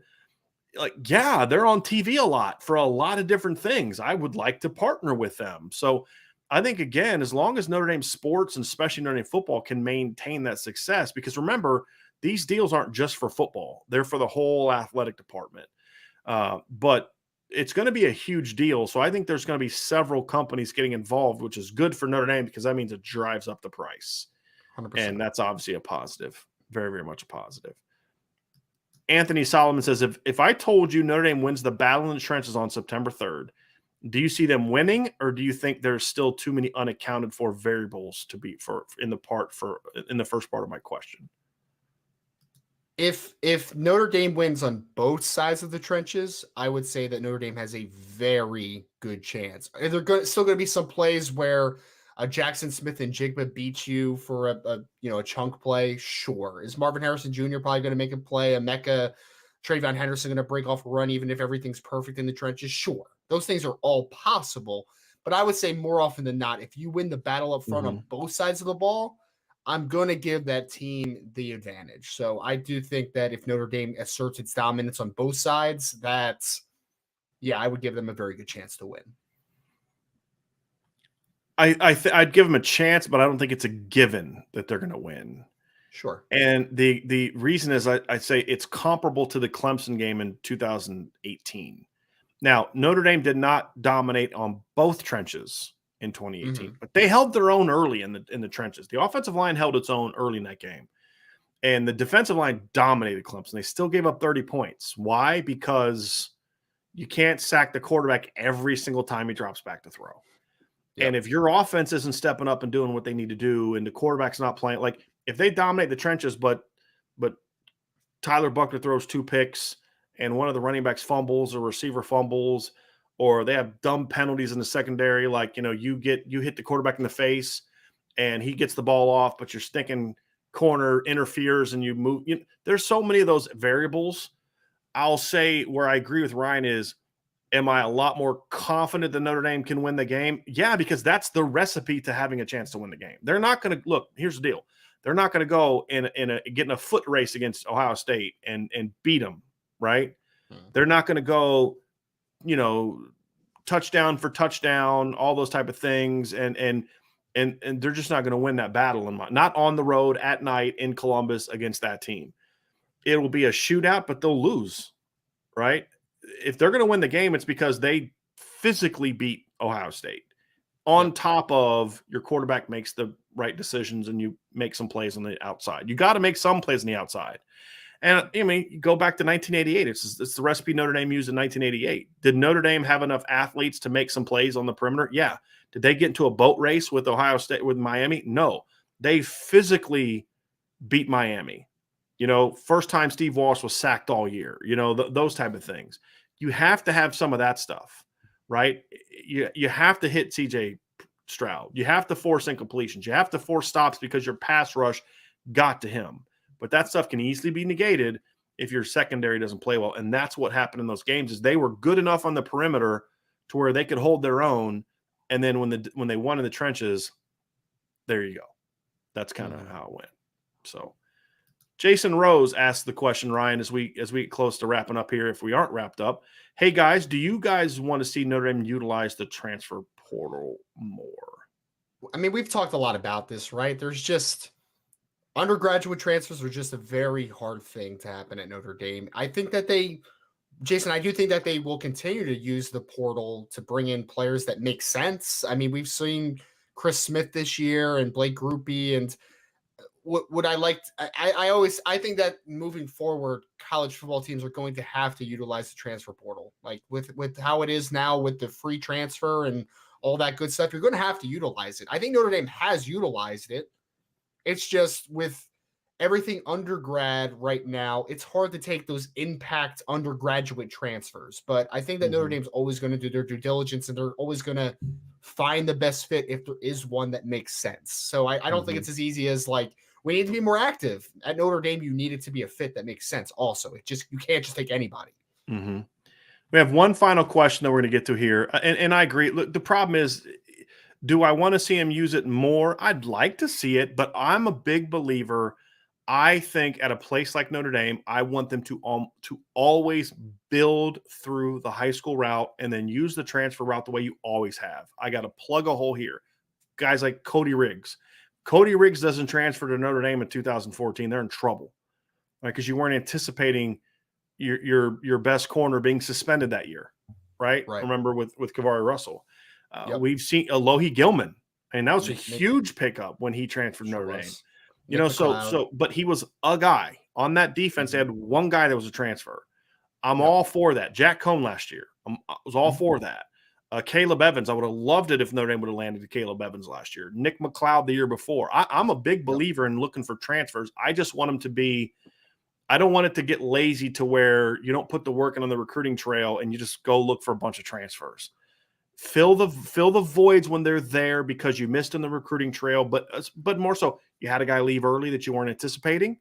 You had somebody transfer out, or somebody left early for the NFL that you necessarily weren't anticipating. Somebody has a breakout year that you weren't expecting, and he leaves, and you're not prepared to fill that hole, or you're not sure if your rising sophomores or incoming freshmen are ready for certain to take over that role. Then that's a time when I'd say go get it, and go from there. So that's what I would do. That's what I would do. That is last question from Thomas Walsh. Is, in your opinion, does Tobias Merriweather have a legitimate shot at getting a lot of snaps this season? Yep, he's talented enough. I mean, we talked a lot about this during the show, right, Brian? It's like that boundary position. There's guys that you're excited about: Deion Colsey, Tobias Merriweather, maybe Jaden Thomas, but the reality is that they're all question marks right now. We don't know which one or two, or if all three are going to step up yet. We don't know that right now. So yeah, I think Tobias is going to have an opportunity, and I think that he can. I mean, he certainly has the talent to do so. That is going to do it for today's show, everybody. Thank you all so much for joining the show today. Please stay locked into what we got going on at irishbreakdown.com. Join the message boards at boards@irishbreakdown.com. And, of course, hit that like button, hit that subscribe button, hit the notification bell, and make sure that you share this podcast. We thank you all so much for being a part of our show and joining us on the Irish Breakdown podcast. 6 o'clock tonight. Don't forget IB Nation Sports Talk with Vince. Not quite sure what the topic is for today. I haven't heard from Vince yet on that one, but it'll be interesting, I'm sure. Yesterday's show was a lot of fun with him and Jesse Stiers debunking the myths of Notre Dame football. That was a cool one. You're going to want to check that one out. So make sure you tune in tonight, 6 p.m. Eastern, for the IB Nation Sports Talk. Sean Stiers will be back next week. His vacation is over. Well, it will be over by then, so he'll be back next week and we'll be ready to rock and roll. So have a great rest of your day. Thank you again for joining the Irish Breakdown podcast.